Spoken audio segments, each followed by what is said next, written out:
Can you hear me? Yes, we can hear now. Thank you. Oh, I can hear now also. Great. Okay.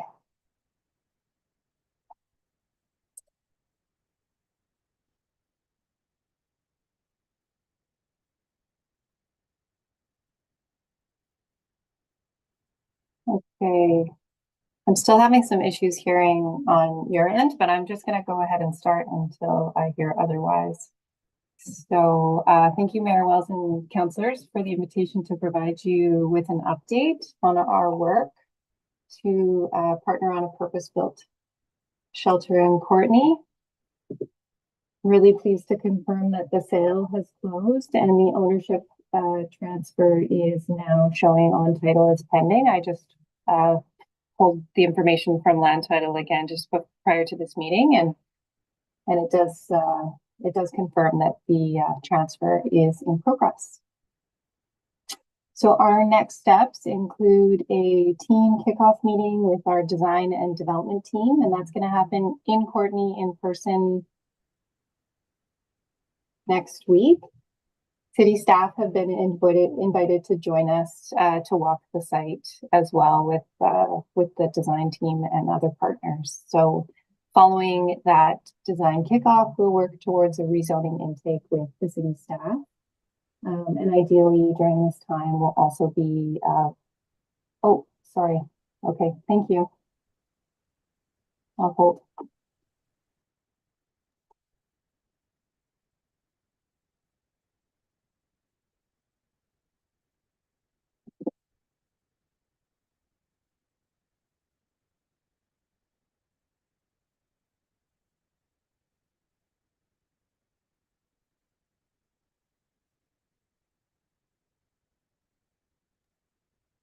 No, unfortunately not, Kate and Acting Mayor McCollum. We couldn't hear you there.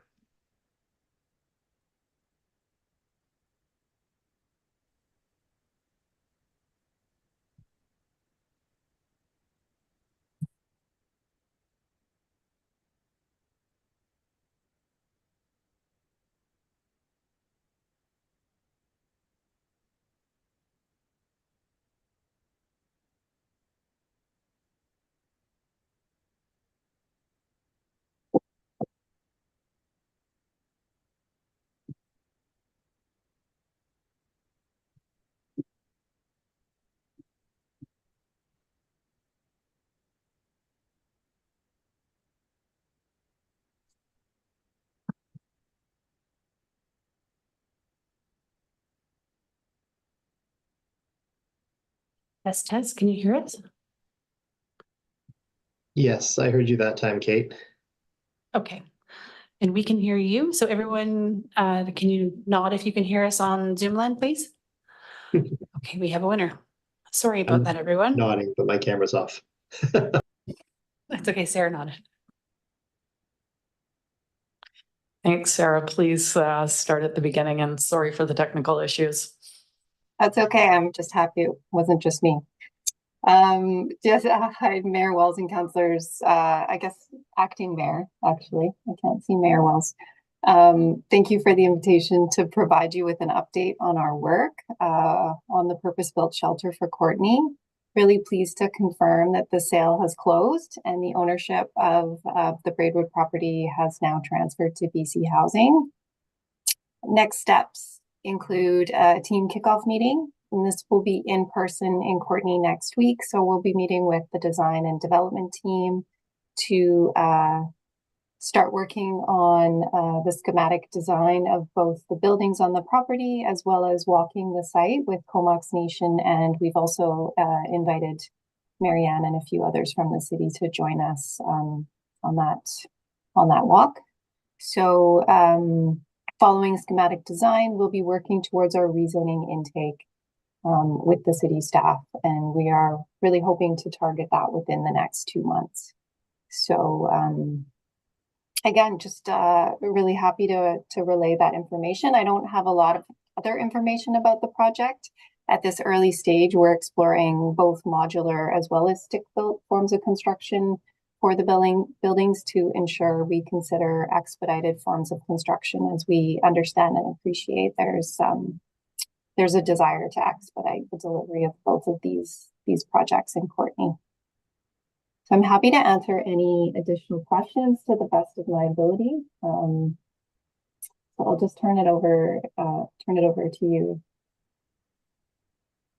Thanks for that update. We do have a question here from Councillor Hillian, so we'll start with him. Thank you, Acting Mayor McCollum. And thanks, Sarah, for being here with us today. Of course, we've been pushing for a purpose-built shelter and additional supportive housing for quite some time. So it's difficult not to be really pleased with this announcement. Of course, there are lots of issues to sort out in the year or more that it'll probably take before the facility opens. So I have two questions. The first is, you'll appreciate that there's lots of concern in the neighborhood, the residential neighborhood adjacent to this. And I'm just wondering if you can explain what sort of outreach BC Housing will be doing to make sure that residents in the neighborhood have all the information they need and can have some of their concerns addressed as they imagine the Connect Center being basically transported to their quiet street. Yeah, absolutely. Thanks for the question, Councillor. We're preparing a communication strategy to accompany the rezoning intake. And through that, we'll set up several opportunities for us to be in person in Courtenay and meet with the immediate neighbors and anyone else in the community that wants to come and speak and again voice their concerns or their questions or even their recommendations on considerations. The way that we're currently looking to place the shelter is that it would be closer to the Ryan Road juncture, with the permanent housing facing the other multi-unit housing on Braidwood. So I think we're being quite thoughtful in the way that we're going to separate the shelter from the residential area. And the site is, I think, it's quite large, and there's a lot of opportunities for us to create landscaping and other areas of separation between the properties. So I'm really hopeful that we'll be able to work with the neighbors directly on their concerns. That's good to know. Thanks. My other question, you'll know that the Connect Center turns away about 25 people a night just now, and that we have huge issues on the streets of Courtenay with people in all sorts of desperate circumstances. I'm just wondering if you can provide us with any sense of whether there are attempts to get additional services for those folk in that area during this interim period, if you have any good news for us in that department. Yeah, thanks for the question on immediate or temporary emergency shelters. So from my understanding, Jennifer Fox and Daisy Stapleton in our homelessness program have connected previously with city staff to discuss the avenues for securing funding for a temporary or emergency shelter. So I can't speak to any updates today on that, as unfortunately it's not under my purview, but I'm happy to ask Jen Fox to provide an update via Marianne and Susie at the city. Thanks very much. And the next person we have is Councillor Morin. Great, thank you, Acting Mayor. Thanks so much, Sarah, for coming today to give a bit of an update on this recent purchase. I guess some of I've been fielding a few inquiries about this, and some people have been a bit surprised that there will be permanent housing there, is in addition to the shelter, which of course is a huge part of this project. And that folks will be able to move into some stability and actually have homes, which is great. So I wondered if, even though we don't get a lot of viewers for these meetings, it would be nice to be able to refer people back to this video to get a bit of a sense of what supportive housing looks like to get a better understanding of that. We've had comments like, what about all the seniors? And my understanding is that the current supportive housing actually houses quite a few seniors who were precariously housed prior to going into that supportive housing. So I think it would be really great to maybe have some clarification on the types of folks who will benefit from this, and to and I guess to clarify that these are permanent living arrangements until such time as someone is able to move into something different, and that there will be generally there's programming as well around this housing, if you don't mind. Thank you. Yeah, absolutely. Thanks, Councillor Morin. Yeah, exactly as you described. So the Supportive Housing Fund is affordable rental housing with supports provided within the building. So it is meant to support people that need that additional level of support in order to maintain a permanent tenancy. So we really have the ability to tailor the type of supports and the level of supports needed for each and every site that we work with in the community. So at this next stage, we will be working with community partners like the Coalition, Island Health, and city staff to really understand how best to tailor this specific supportive housing for the needs of the community. But I want to be clear that it is permanent affordable housing, rental housing with support provided. So there will be people that move into this housing that live there, for their entire life. There'll be other people that can possibly work with the supports provided and transition to a more independent rental style living that doesn't have the high level of supports that will be in this building. Does that kind of provide? Yeah, and I think I would just add that there is opportunity really for folks to be really integrated into the community, into the neighborhood. And there's often this idea that, people, for lack of more tactful term, are undesirable in the neighborhood, when in fact, these are people moving into the neighborhood that there could be community events, and there could be some real opportunities for community building. So yeah, absolutely. Yeah, that's a great point. And seniors, young adults, yeah, it'll be a wide array of community members that have the opportunity to live here. Great, thank you. I don't see any other lights on, so I'll just say a few words. First, I just wanted to thank you for being available and providing an update, basically at our very first council meeting after this land acquisition has been announced. So I think it's a really good starting point that we're just working towards getting as good of information out to the public as quickly as possible. So I just really want to appreciate you for that.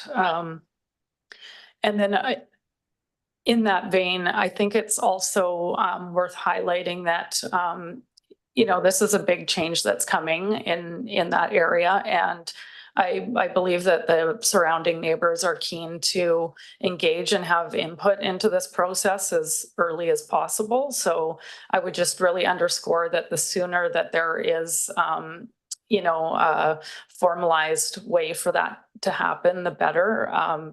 That it's not just the information piece, but it's also the opportunity to raise concerns and, have that interface with BC Housing. So would really like to see that. And then the other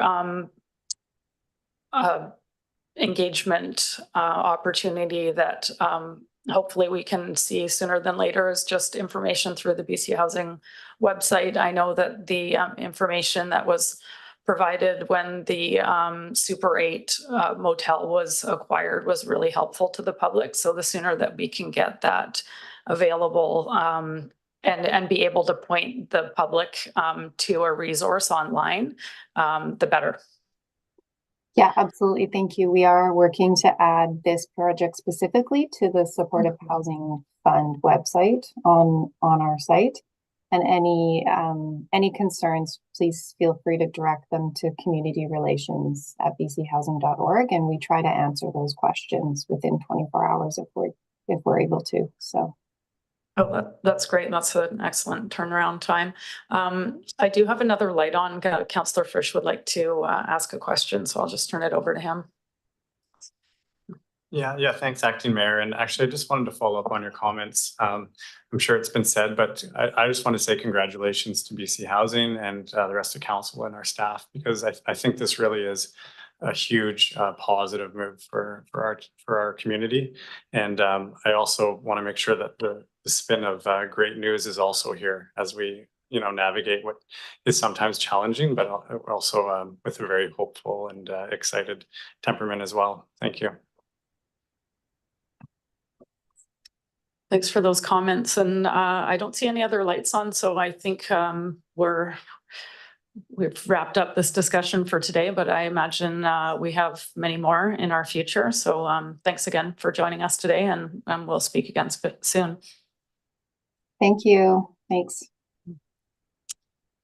And the next item on our agenda tonight is a delegation, Youth and Ecological Restoration Funding. Presenting tonight is Wendy Kotila, founder and coordinator of Youth and Ecological Restoration. Welcome, Wendy.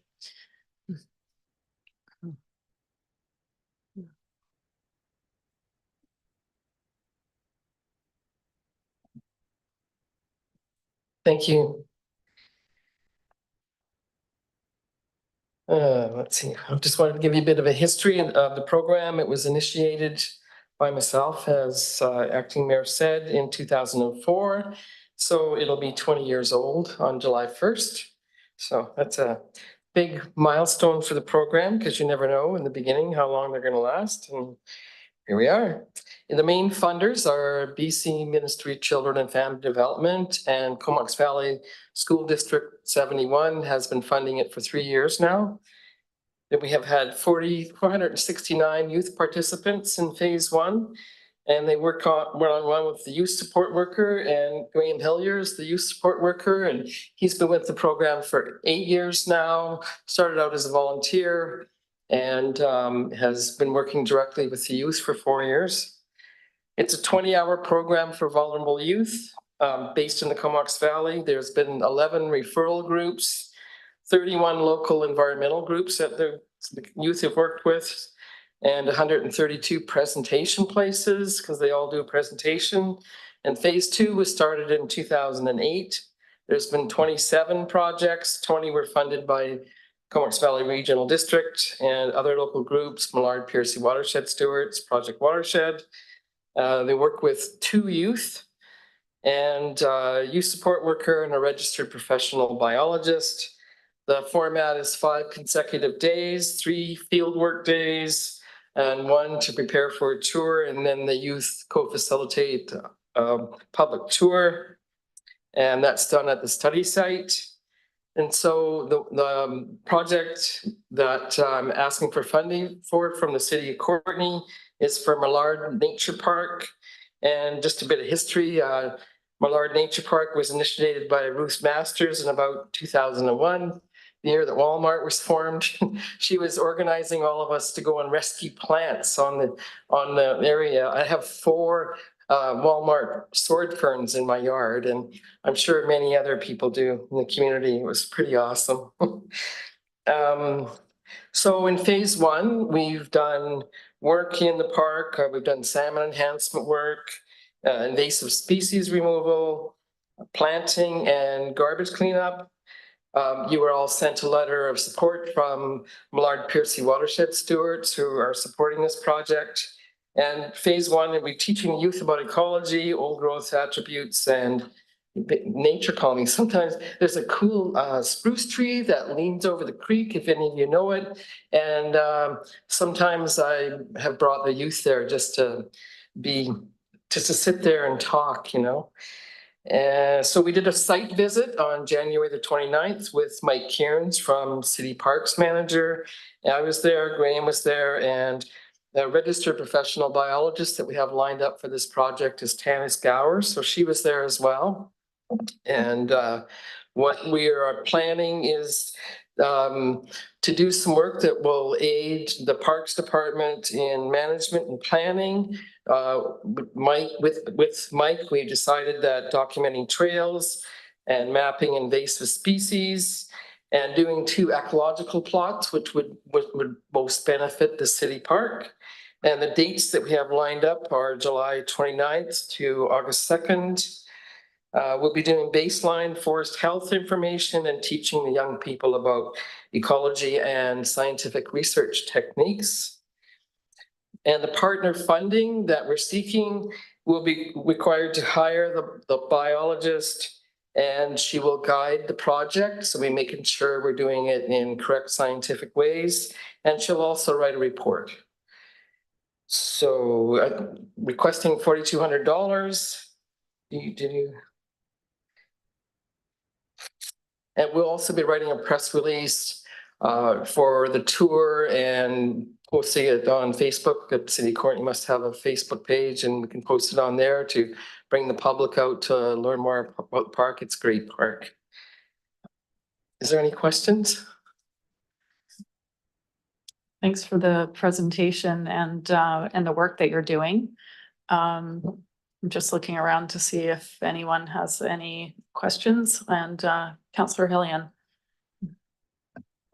Thanks, Mayor, and thanks for the presentation, Wendy. I don't have any questions, Acting Mayor, but I'm wondering if it would be appropriate. I'd like to move that Council waive Section 1310 of the Council Procedure Bylaw number 2730/2013 in order to consider the funding requests from Youth and Ecological Restoration during item 5.1 of our agenda tonight. Moved by Hillian and seconded by Councillor Cole Hamilton. All those in favor? Any opposed? And that's carried. And back over to you. Oh.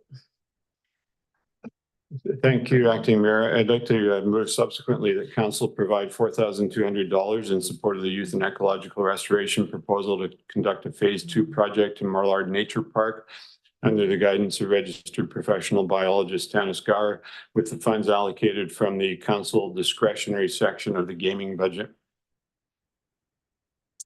Moved by Hillian and seconded by Councillor Moran. Is there any discussion on the motion? I'll maybe just comment, Acting Mayor, that as Wendy has indicated, this project has been active in the city for a number of years. It provides substantial benefit in bringing youth and elders together with our local environment. And I think we've been advised by city staff that they fully endorse this project and are willing to cooperate with the group. It was just a matter of the operational funds. And that's where the council discretionary budget can help out. So thanks. Yeah, thanks for moving that forward. Yeah, I'm in support. We have a good history of working with you, and we've seen some great presentations and work come out of your work over the years, and I'm happy to see this supported tonight. And seeing no other lights on, I'll call the question. All those in favor? Any opposed? And that passes. So I'll thank you for your time tonight, Wendy. And moving on to staff reports, item 6.1.1, we have Comox Valley Search and Rescue request, and I'll pass that over to staff.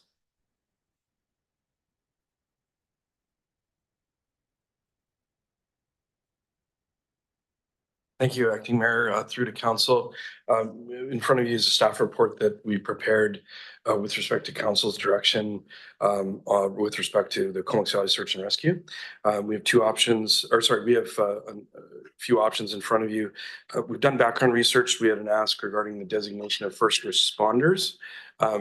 We're not able to designate for responders, but we're recommending a letter of support. Obviously, you hear almost at least every weekend of the unbelievable and valuable work and service to both our local and wider community that the search and rescue organizations across British Columbia, but more specifically in the Comox Valley do. The second item was the consideration of land at the air park to potentially accommodate the Comox Valley Ground Search and Rescue. At this time, we have direction from the community plan to update and develop a local area plan for that area. Given how I would say the externalities or the requirements of this use, considering that outside of a local area planning process is not appropriate. And we're recommending that we include in the air park local area plan process the consideration of this use be included.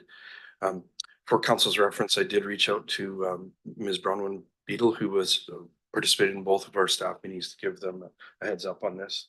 And unfortunately, it was a very short notice, so they weren't able to attend, but passed the the staff report and recommendations on, and also had a further continued discussion with them on their ongoing search for properties. And I don't want to speak for them, but she thanked for the work and said they would certainly participate in that scheduled exercise. Did acknowledge that the timeline for that is a little bit longer, as they are immediately in the search of their own home. But she did thank us and want to participate if we get that direction from council. I'm available for questions. Thanks for that report, and I'll pass it to Councillor Morin for a question. Great, thank you, Acting Mayor. Yeah, you've touched on the question that I was going to ask, which was around timeline. So the airport local area plan, it says 2025. Would that be first quarter, or do we know? I'm just wondering what the timeline would be to potentially get this on the docket there.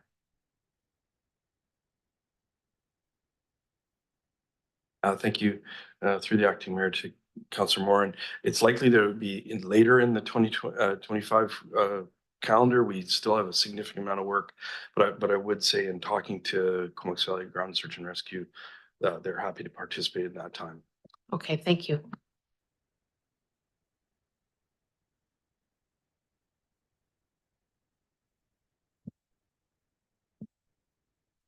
And I see Councillor Frisch has a question. I'll pass it to you.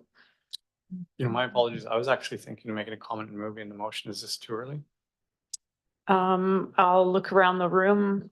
Yeah, you please go ahead. Yeah, thanks, Acting Mayor. Well, first of all, I just want to thank staff for moving this forward.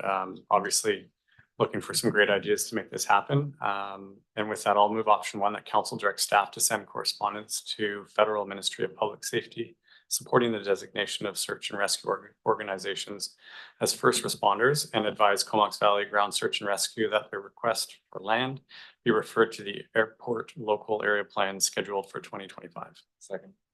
Moved by Frisch, seconded by Councillor Cole Hamilton. Is there any discussion? And Councillor Hillian.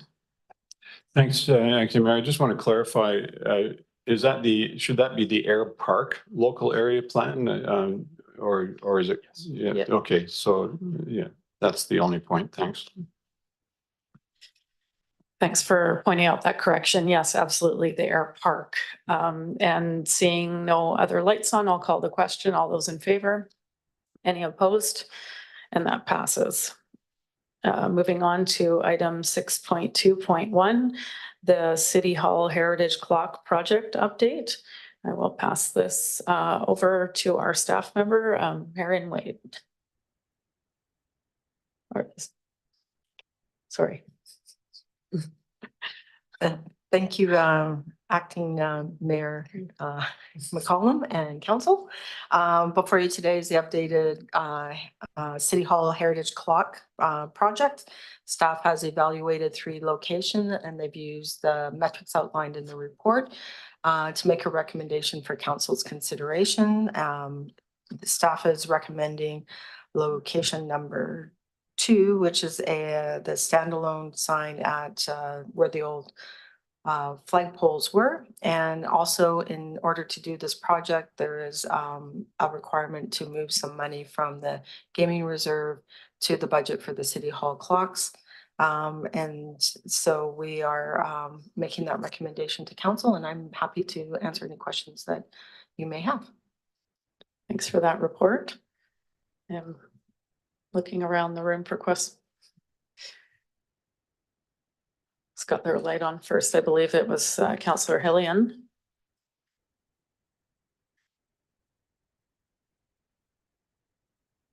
Thank you. I'm just curious whether the Heritage Committee or any other members of the public have had an opportunity to indicate whether they think this is a good idea or not. Through Acting Mayor McCollum to Councillor Hillian, we have not. We've outlined in the report. Right now, the Heritage Advisory Committee has not the full 7 members as required by the bylaw. So in the report, we have said that if Council wishes us to have an informal discussion with the Heritage Advisory Committee members who we still have as part of the Heritage Advisory Commission, we are happy to do that. And I'm happy to take any other direction that you might have in that. Thanks. I'm inclined to just deal with it today and pass the information along, but that's just my view. Thanks.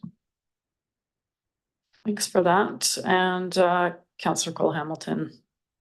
Yeah, thanks very much. I was the council rep to the Heritage Committee for from 2018 to 2022, and I know this was something which was a beloved project, and I'm glad to see that there've been a number of challenges, COVID, and there was difficulty finding someone who had the capacity to actually repair a clock of this age. And I'm glad this is finally getting to its conclusion. And while I agree with Councillor Hillian, I don't think we necessarily need to delay it to consult them. I hope you'll have the opportunity to inform the remaining members. I'm sure they'll be delighted to hear this moving forward. So if everyone's all right with that, I'll just move the recommendation that council support location number 2, the former flagpole for the City Hall clock and interpretive signage, and that $9,174 be moved from the gaming reserve to the City Hall heritage clock refurbishment and installation budget.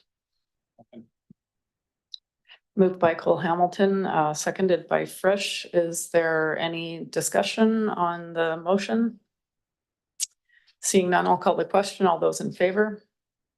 Any opposed? And that's carried unanimously. Moving on to item 6.2.2, development variance permit number 2308 at 4883 Highland Highway North.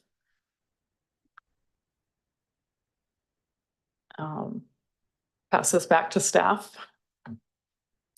Thank you, Acting Mayor McCollum and Council. This is got a lot of history to it, and the objective of this report is to bring the sign into compliance. And so the following variances that are listed in the resolution are required to bring it into compliance. And Council or staff is recommending moving forward with the variances. And Jonathan Calderwood from Grant Signs is available for any questions, and I believe he's on Zoom. Thanks for that report. Please go ahead, Councillor Hillian. Thanks, Mayor. I'm happy to move the recommendation.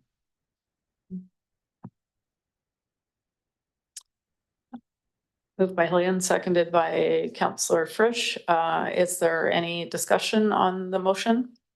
Seeing none, all those in favor? Any opposed? And that passes. Our next item is development variance permit number 2305, which is at 2981 Moray Avenue. And I'll pass this back to staff. Thank you, Acting Mayor McCollum and council. Before you today is variance for the exemption of height for a monopole transmission tower that currently exists at this location and is going to be increased in size for better coverage. The applicant is here, Brian Gregg from SitePath, who represents TELUS, and the TELUS representative, Doug Anastasios, is here as well. And they're happy to answer any questions you may have. Staff is recommending the council consider the variance, and I can answer any questions you have. Thanks for that. And Councillor Frisch. And thanks, Acting Mayor. I know a lot of people would be happy with better cell coverage in the valley. Yours truly included. And so with that, I'm actually happy just to move the recommendation. I see no other lights on. Please go ahead. I'll read it then. I'll move that council direct staff to issue development variance permit number 2305 to vary the exemption in zoning bylaw number 2500/2007, section 2.26.2.3 from 1.2 times to 3.2 times the zone's maximum building height to permit a replacement monopole transmission cell tower and ancillary electronic equipment for the property located at 2981 Moray Avenue. And further, that staff prepare a letter to the applicant stating that the city of Courtenay is satisfied with TELUS's consultation process outlined in ISED's default public consultation process. But the proposed tower is a permitted use. The proposed design and location are acceptable, and that the city of Courtenay has been consulted and concurs with the tower location. Moved by Frisch, seconded by Cole Hamilton. Any discussion on the motion? Councillor Hillian. Thanks, Acting Mayor. I just want to note for the record that our staff report includes public consultation that did take place subsequent to advertising in the paper. And while some people object to cell towers based on inconclusive health concerns, the people in the immediate area voiced no objection. And on that basis, I'm happy to support this. Thank you. Thanks. Thanks for those comments. I see no other lights on. I'll call a question. All those in favor? Anyone opposed? That's carried unanimously. Moving on to our next item is the First Street Lift Station funding allocation. And I'll pass this over to staff.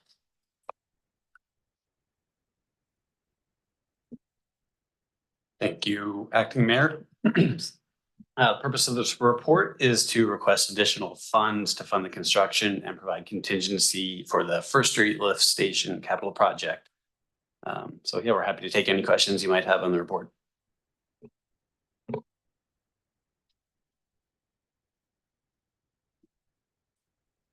Thanks for that. And Councillor Hillian.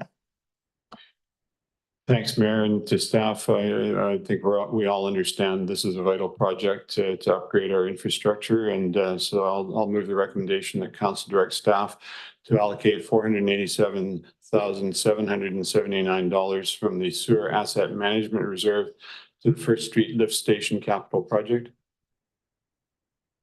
Moved by Hillian, seconded by Frisch. Any discussion on the motion? Seeing none, I'll call the question. All those in favor? Any opposed? And that's carried unanimously. Thank you. Moving on to our next item is 6.3.2 Sixth Street Bridge grant application, or grant approval. And I'll pass it back to you. Thank you, Acting Mayor.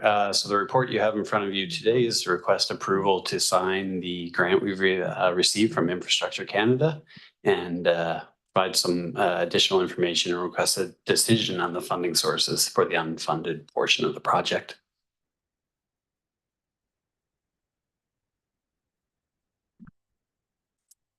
Thanks for that report. And Councillor Frisch. Yeah, thanks, Acting Mayor. Extremely excited about this. Maybe a decade in the making, and of course, I notice Harry Hollins in the audience, one of the founding citizens of this vision, and the idea to bring downtown, you know, connect it closer to the river and the parks around us, and to bolster our downtown in general, and active transportation, and on and on. So I'm really excited about this. Thanks so much for the hard work. I'm trying to remember if this was this money that came in the form of a grant have we celebrated that yet?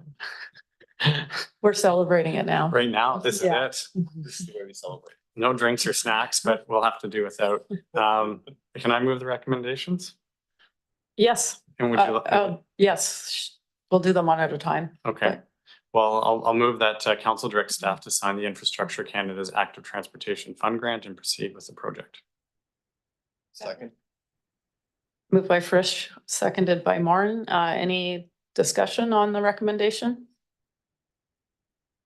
I'll just make a quick comment because it is, we are at a point of making some significant progress on this project that we have been talking about for quite some time at the city. And I would just like to point out that although it isn't outlined in the report, I do believe we heard from RMP that this was actually the largest grant award under this program from the federal government in BC. So it has been recognized as a really critical project. And of course, it has many benefits beyond just active transportation and revitalizing an area of downtown, and really providing a new focal point along our riverside. So yeah, I'm very excited to see this move forward. And Councillor Hillian. Thank you, Mayor. I want to join Councillor Frisch in acknowledging Harry Holland in the gallery today. Harry and a group of citizens originally brought this initiative forward. This came from the community. It was something that had long been advocated.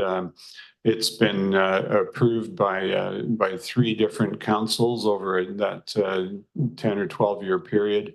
And I know that there are some people who think that we shouldn't be spending money on things like this, but this is an asset that the city will have for years and years to come.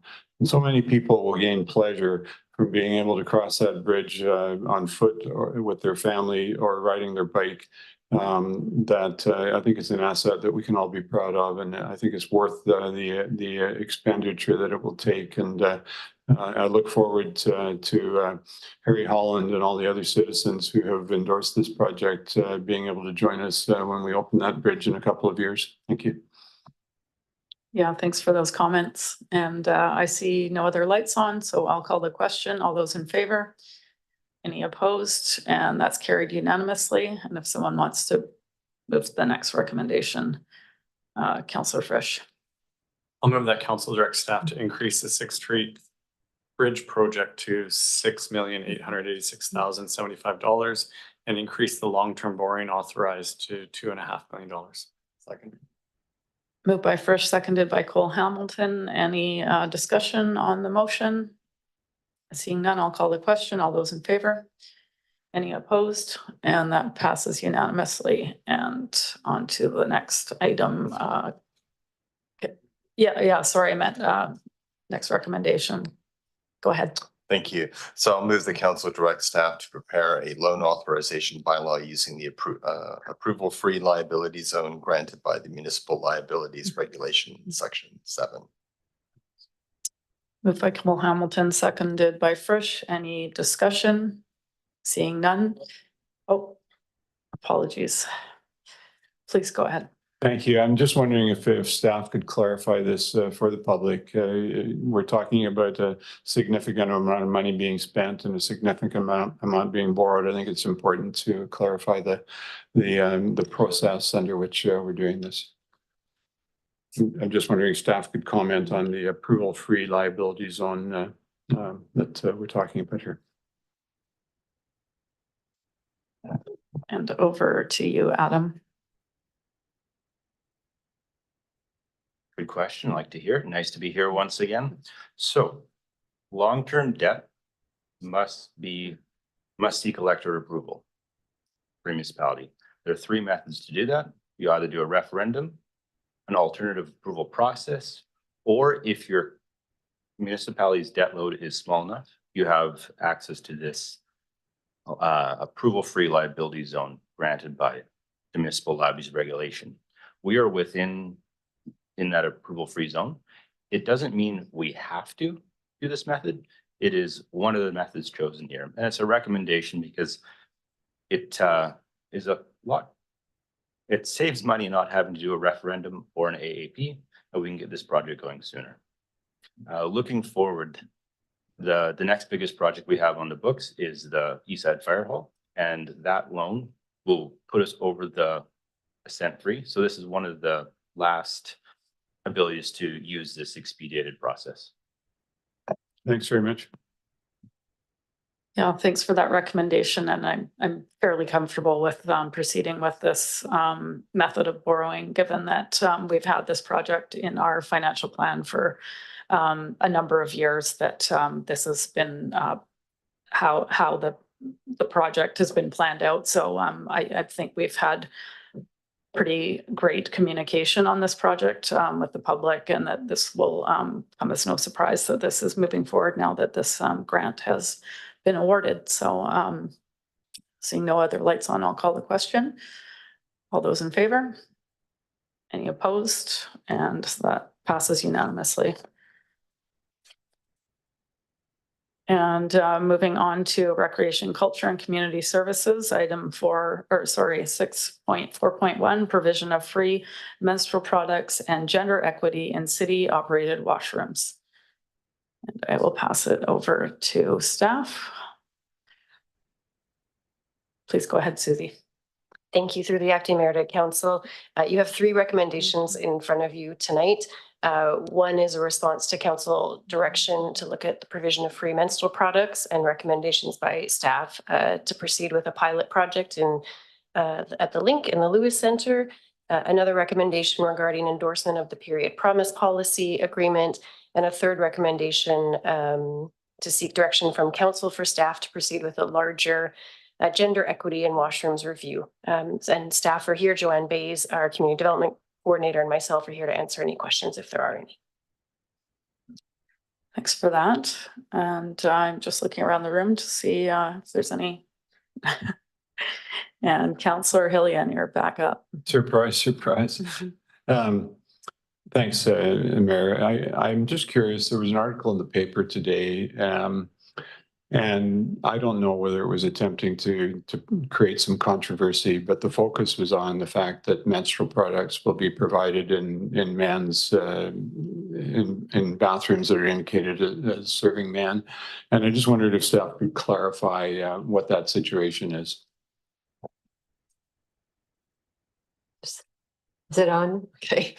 Yeah, I can clarify that situation.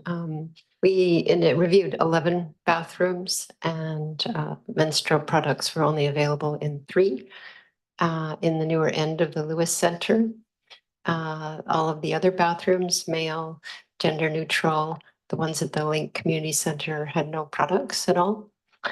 There's the reason we're putting these products in the men's rooms because they're missing. And this issue affects the full community. It is a gender equity issue. When I looked at those rooms, you could see that the signage, the products, some of the other amenities, the main difference was gender. So it's a gender issue for everyone because we're talking about women, girls, we're talking about non-binary, trans. We're talking about their caregivers who may need to get those products for them, including their family and their friends. So it's an issue for everybody. And we want everybody, regardless of gender, to be able to access those products.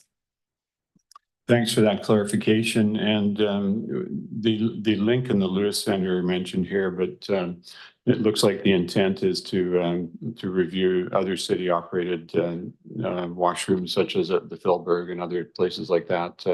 So yeah. Would you see that this being expanded?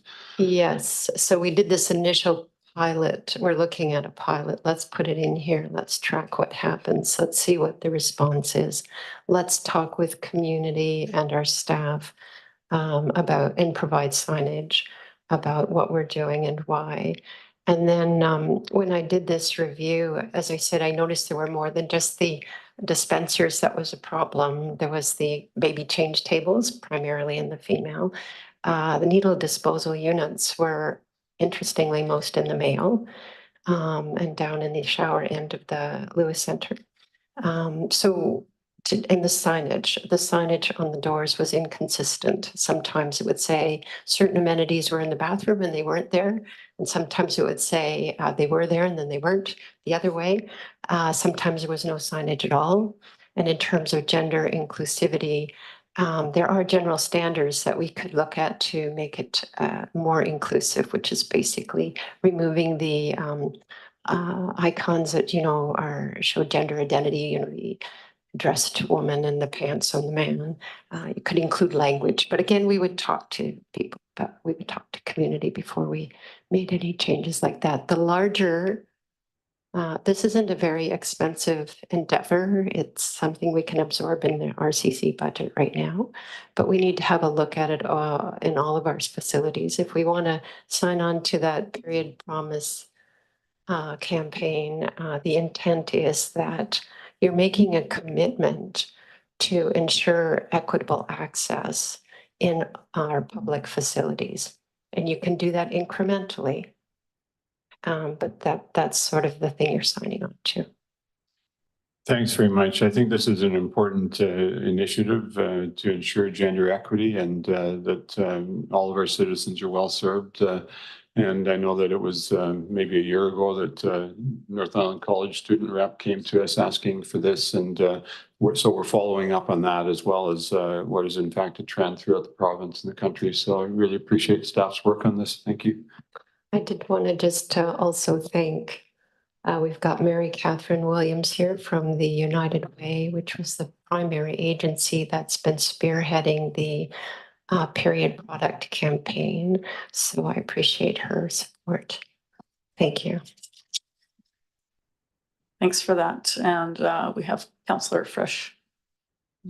Yeah, thanks, Acting Mayor. I just wanted to thank staff for moving forward with this and making sure that we can do this in a confident and stigma-free way. I think it sounds like you guys are doing a great job.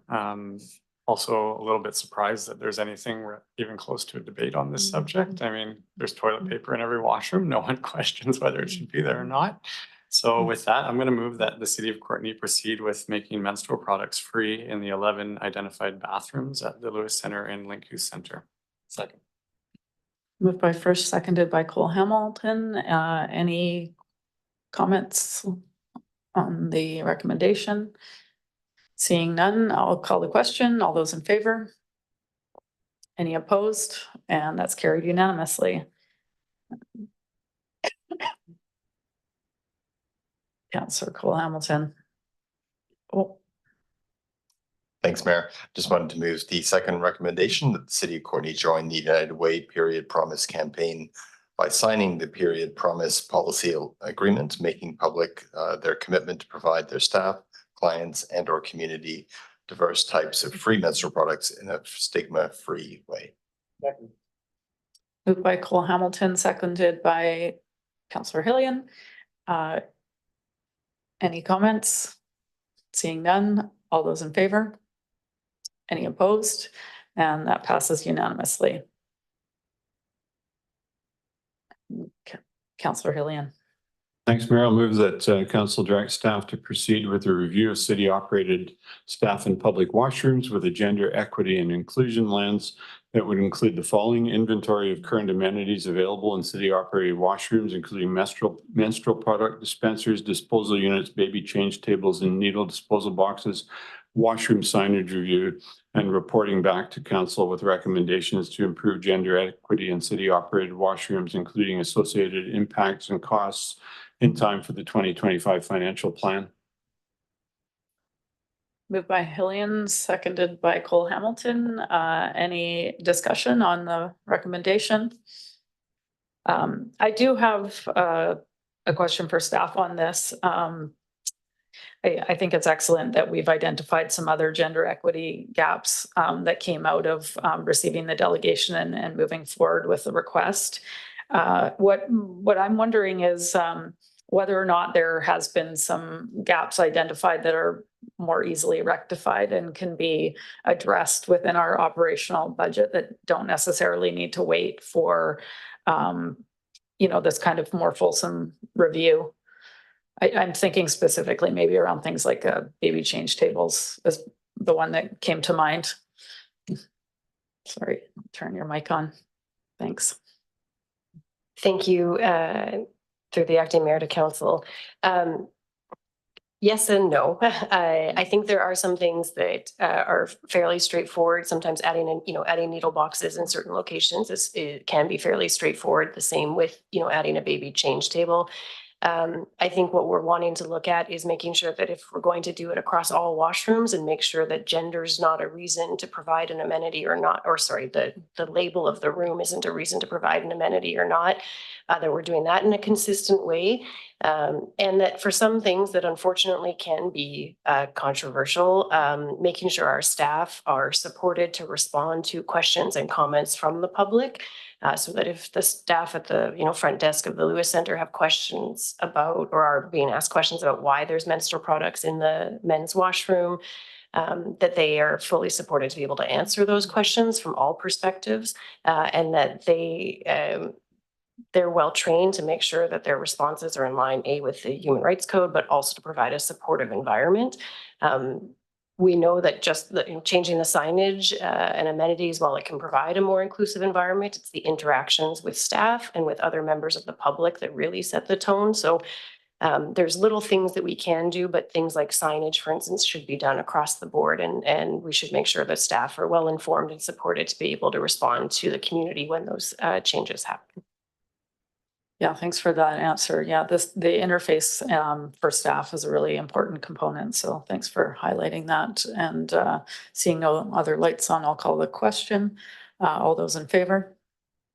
Any opposed? And that's carried unanimously. Moving on to external reports and correspondence. We have a request for a letter of support from Glacier View Lodge.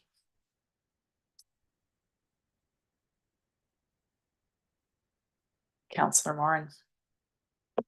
Yeah, I was just going to go ahead and make the motion that council directs staff to write a letter in support for the Glacier View Lodge application to the Canada Mortgage and Housing Corporation. Second. Moved by Morin, seconded by Frisch. Councillor Frisch, you wanted to speak to that?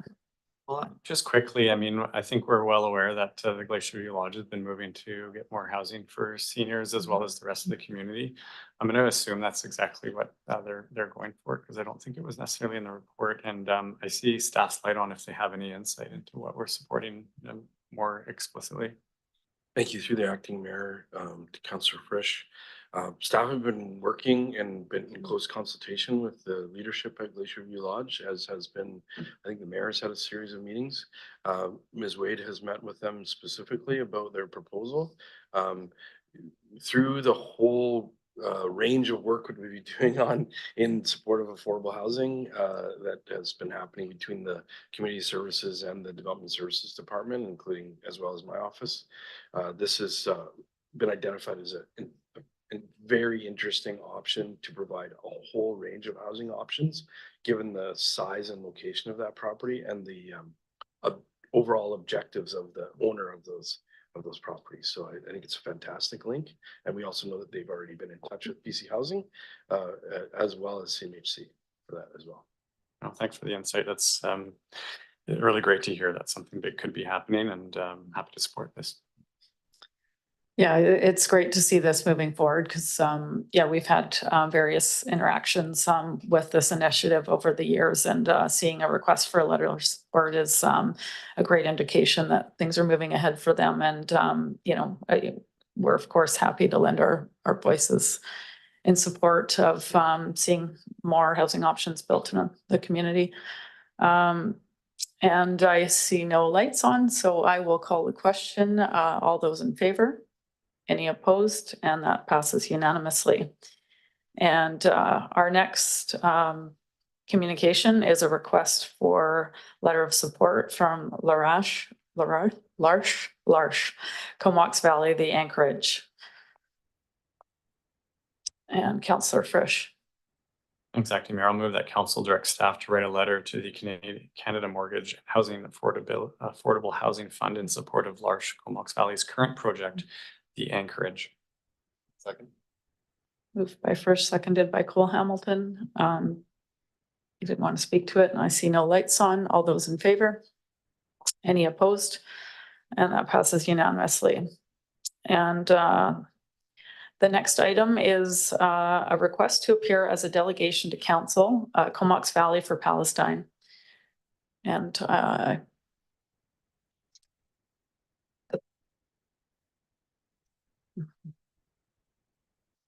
please go ahead, Councillor Hillian.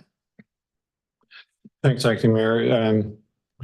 You know, there's absolutely no doubt in my mind that the current situation in Gaza is an affront to humanity.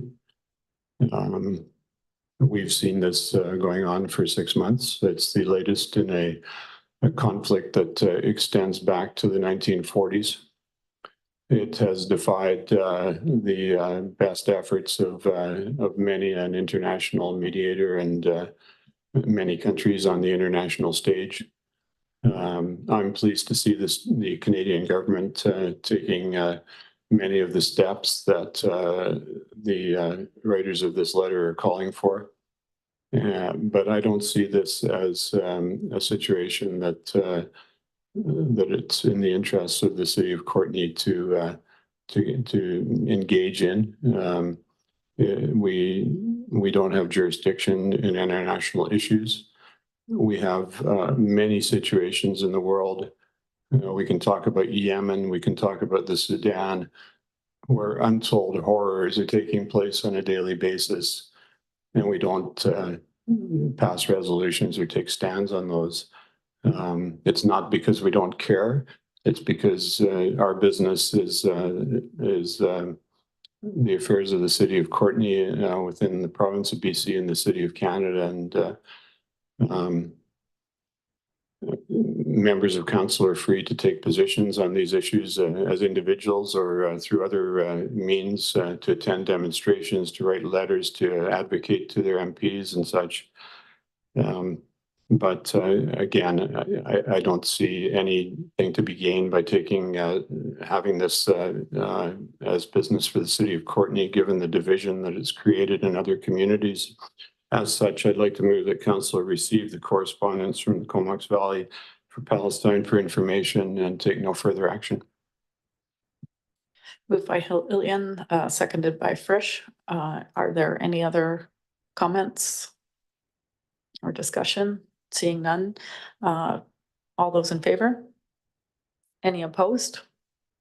And that passes unanimously.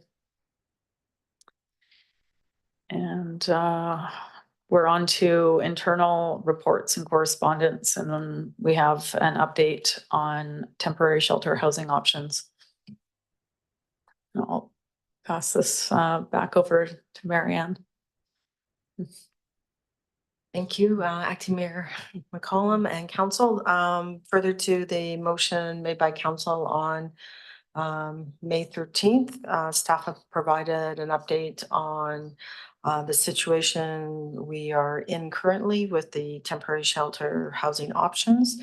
Since that motion was made by Council, we've had some exciting news about the purchase of land at Braidwood for permanent supportive and shelter housing, which has created some opportunities, as well as there's been a letter that has been sent to the Ministry of Housing in regards to the Heart and Hearth program.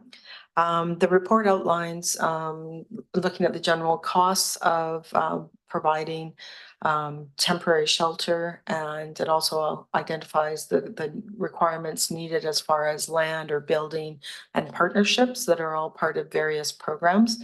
There's programs that the city can take advantage of. Staff is recommending that we work with our partners that with the CVRD, because we do contribute to two funds there in regards to temporary temporary shelter and services, and also Housing Action Plan that is looking for more permanent solutions as well. And that we come back and report with an update later in the spring. And I'm happy to answer any questions, and so is Director Saunders. We've been working on this together. Yeah, thanks for providing that report, and also want to appreciate just how quickly this was turned around and provided back to council. It's yeah, it's a big topic, and there's many moving pieces, and of course with the announcement, and of course, you know, what would seem to be kind of a stopgap, minimal answer to some of these challenges are still incredibly expensive for the municipality to bear on its own. So I think it's very helpful for council to see this laid out in this way and these numbers provided. And hopefully we can get some more assistance from the province along the way while we address these challenges. I see Councillor Hillian has his light on. Thanks, Mayor. Just before I ask a question, there's maybe an unfortunate misprint in the third paragraph on page 4, indicating the city would need to identify a suitable piece of vacation land. I'm assuming that should read vacant land. And you know, we all know this is not a vacation for anyone. What I'm wondering is that given the difficulties coming up with a better option for temporary shelter subsequent to, and I know that we're waiting to hear on whether we're going to get some funding to help us do that. Do we have any other options to provide people with a better place for storage for their belongings? Because it's one of the main concerns that we hear from people who are tenting, who have to move every day, the loss of their belongings, the lack of adequate storage. And we all know that the Connect was provided originally for that purpose, so that people could not only get in out of the rain and cold, but would have a place to put their belongings during the day. But very quickly, the capacity there has been overextended. And, you know, we have people hauling shopping carts around the community with what looks like tons of belongings on them. And surely there's some facility that we could find that would give us a temporary solution for that while we explore these other options.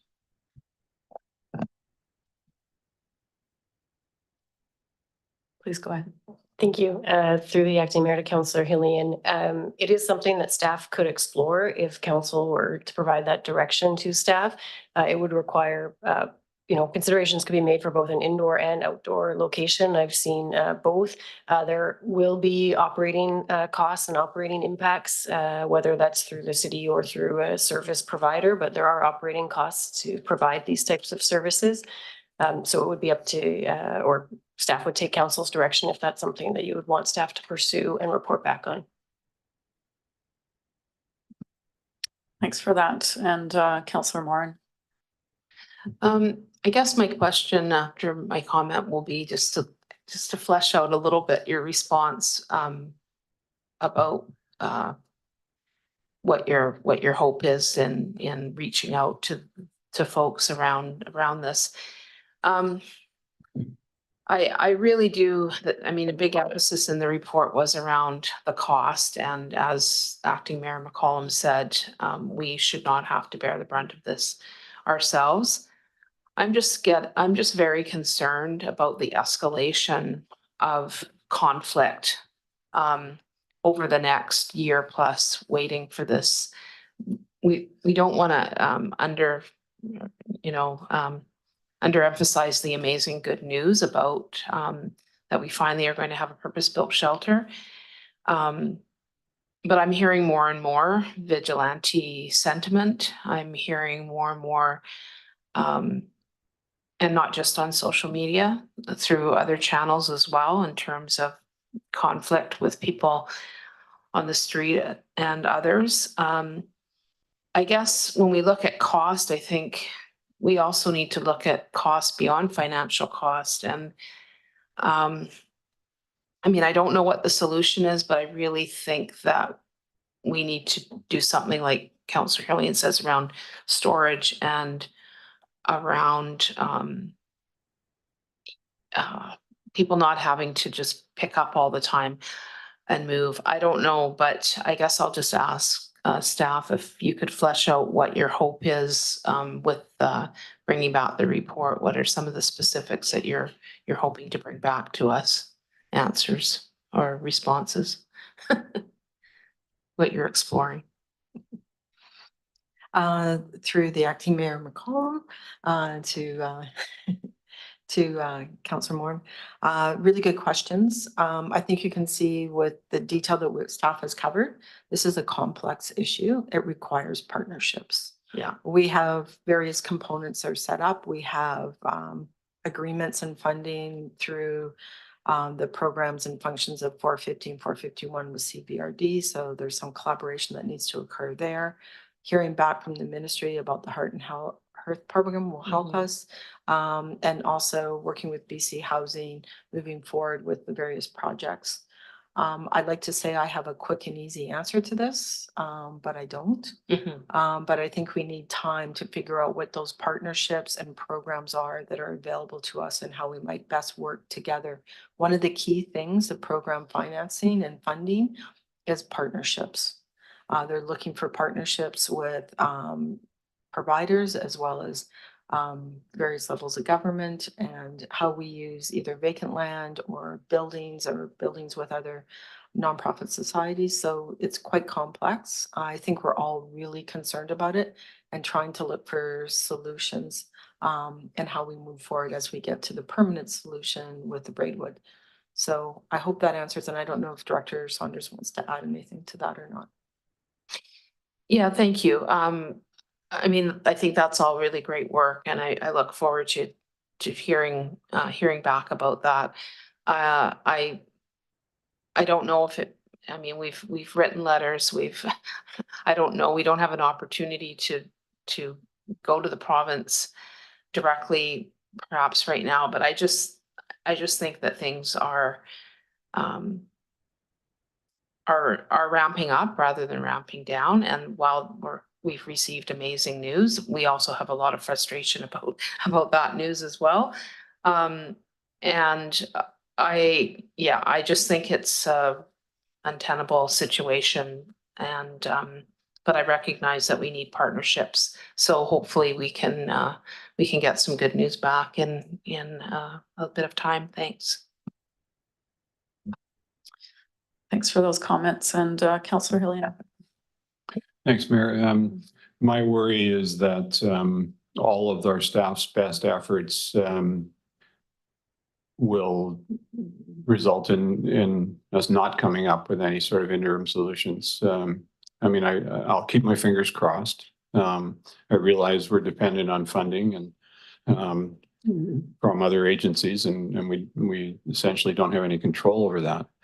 But if in fact the next update says, well, we still don't have any resolution, I would like to see us as an interim step, at least explore some options for providing safe storage for people's belongings. So I'd like to move that along with the next update on temporary shelter housing options, staff investigate options for the temporary storage of people's belongings during this interim period. I'll move by Hillian and seconded by Morin. Is there any discussion on that motion?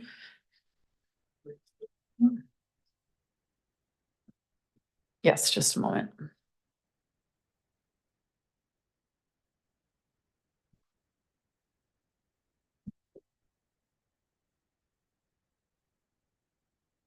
Thank you. Just while Ms. O'Connell's working through that item, the sheltering option, addressing the storage of goods, my apologies for the misstep there, was an item that council had spoken to directly. I think council's pretty clear in us carrying forward and researching these options, that would be part of that reporting back.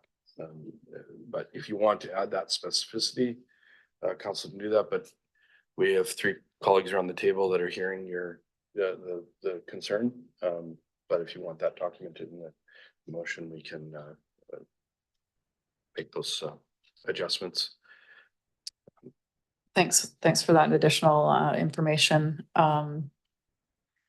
Yeah, I mean, in the original motion, it wasn't necessarily the focus, and given the challenges, maybe.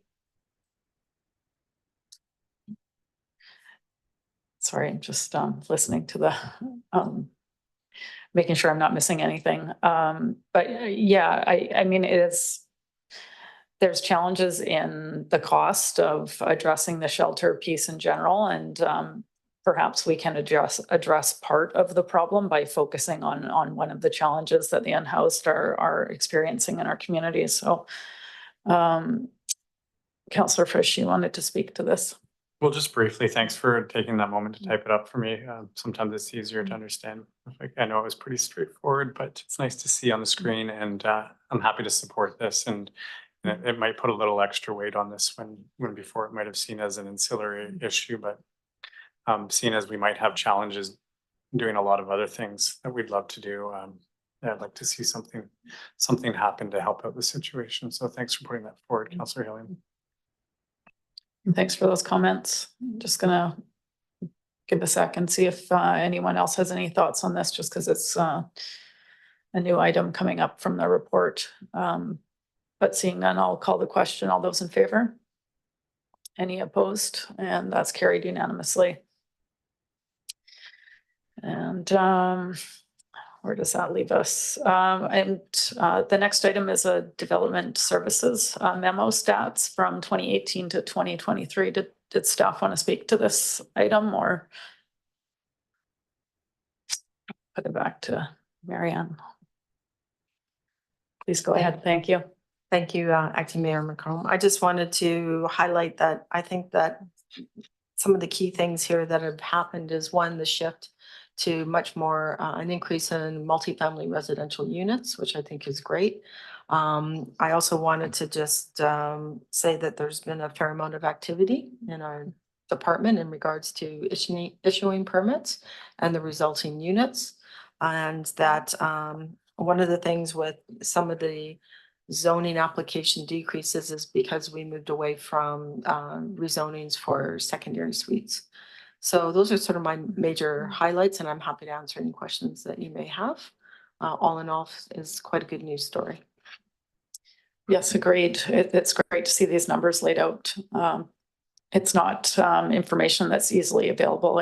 I appreciate this coming to council and being available for the public to see. And Councillor Frisch, trying to guess which light is yours, and I think I guessed wrong. Oops. Try that again. Yeah, thanks. You got Sorry it there. about that. That was wonderful. It is a great news story. It really highlights how much is being built, and it goes to contradict a lot of people thinking that nothing's being done in the housing crisis. And here we are in the last so many years, put through 2,000 units, which is huge. And that's just Courtenay alone. I know that other municipalities are building as quickly as they can. So thanks for bringing that forward, and let's keep doing our best. Thanks for those comments, and over to Councillor Cole Hamilton. Thanks, Mayor. I was going to say something largely similar. I think it's a tribute to the staff here and to the building community that this many starts have happened. As you said, Councillor Frisch, over 2,000 since 2018, and over 2,300 have been permitted.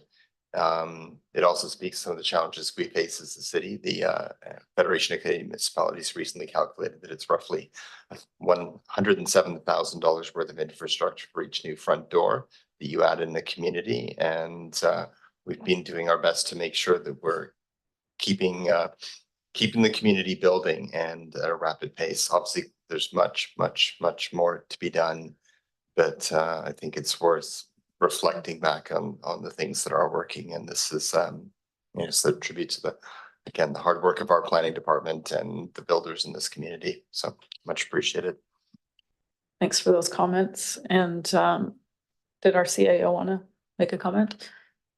Thank you. I wanted to get in before elected officials were thanking all our staff. I wanted to highlight a couple of notes. Our development services department has gone through a number of changes during this period of time. I just wanted to acknowledge the leadership of the management group, our frontline staff, and our director. Along the same times as financial changes, interest rate changes, we had multiple building code changes, we've had provincial legislation. And so the ability to put through is a real team effort between both the processors and the people around this table. And really the development community, as it continues to invest here and put forward great product. And there was an article just recently kind of that sort of highlighted that things have dropped, but it just in talking about the development concepts, it really ebbs and flows because you can't permit and build at the same time. So it is a bit of a kind of a wavy sort of snake. And if it's all up at the same top, then at the same time, then it's super challenging to stay on top of things. So it's kind of good that we have these flows. In the 5, 6, 7 of the 2000s, everything was at the bottom, and that was really challenging. So I wanted to say that the combination of things, I just wanted to clarify that just because there are trends and things, it doesn't seem that it's a bad thing. It's just how the process works. And as was highlighted, we anticipate next year will be extremely busy as well. So thank you very much. Thanks for those comments. And over to Councillor Hillian. Thanks, Mayor. I appreciate the comments from our manager. I am looking at the headline in the local newspaper saying Courtenay saw few housing builds last year, says City Report. That's the headline. There is quotes from the report and some attempt at explanation and also an acknowledgement that they're likely to be significantly higher this year. I think that my concern is that we have, in the views of some, a negative view of our city, and headlines like this perhaps feed into that. There's an unwritten subtext that's at play here, and I just want to call that out and acknowledge that newspaper editors and reporters have a choice about what they write as headlines and the image that they choose to project. And I hope that we can see a balance. The article itself, I don't take a major issue with, but I'd like to see a balance in the headlines. Thanks. Yeah, those are great comments. And I also had a comment on the figures provided in this report, and just looking at the trend over, the 5 or 6 years that I've been at the council table, and just how much work has gone on to improve our processes and streamline the way that development occurs, and it bears out in the numbers provided in the report. It basically shows a decrease in the number of development, various permits and OCP amendments and zoning amendments, and yet we have more units being approved each and every year. And that really just speaks to improving the process for getting more housing built. And I think that we're certainly moving in the right direction. So that was my takeaway from the report, and thanks for putting it together. And with that, did we have a motion for receipt on this? Probably, yeah. Moved by Hillian, seconded by Frisch. All those in favor? Any opposed? And that's carried unanimously. And we'll move on to the Courtenay Fire Department 2023 annual report. And I will pass this over to our fire chief, Kurt McDonald. There we go. Thank you through the acting mayor to council. I'm very happy to present the Courtenay Fire Department 2023 annual report. And I'm just waiting for the slides. There we go.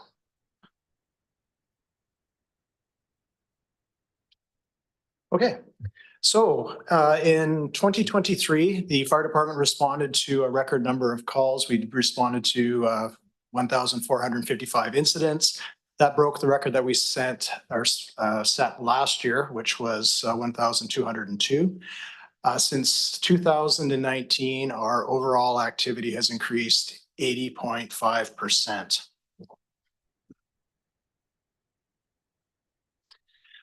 Pretty much the biggest, or the jump really started in 2021. Prior to that, we were hovering around anywhere between 780, 800 or so calls.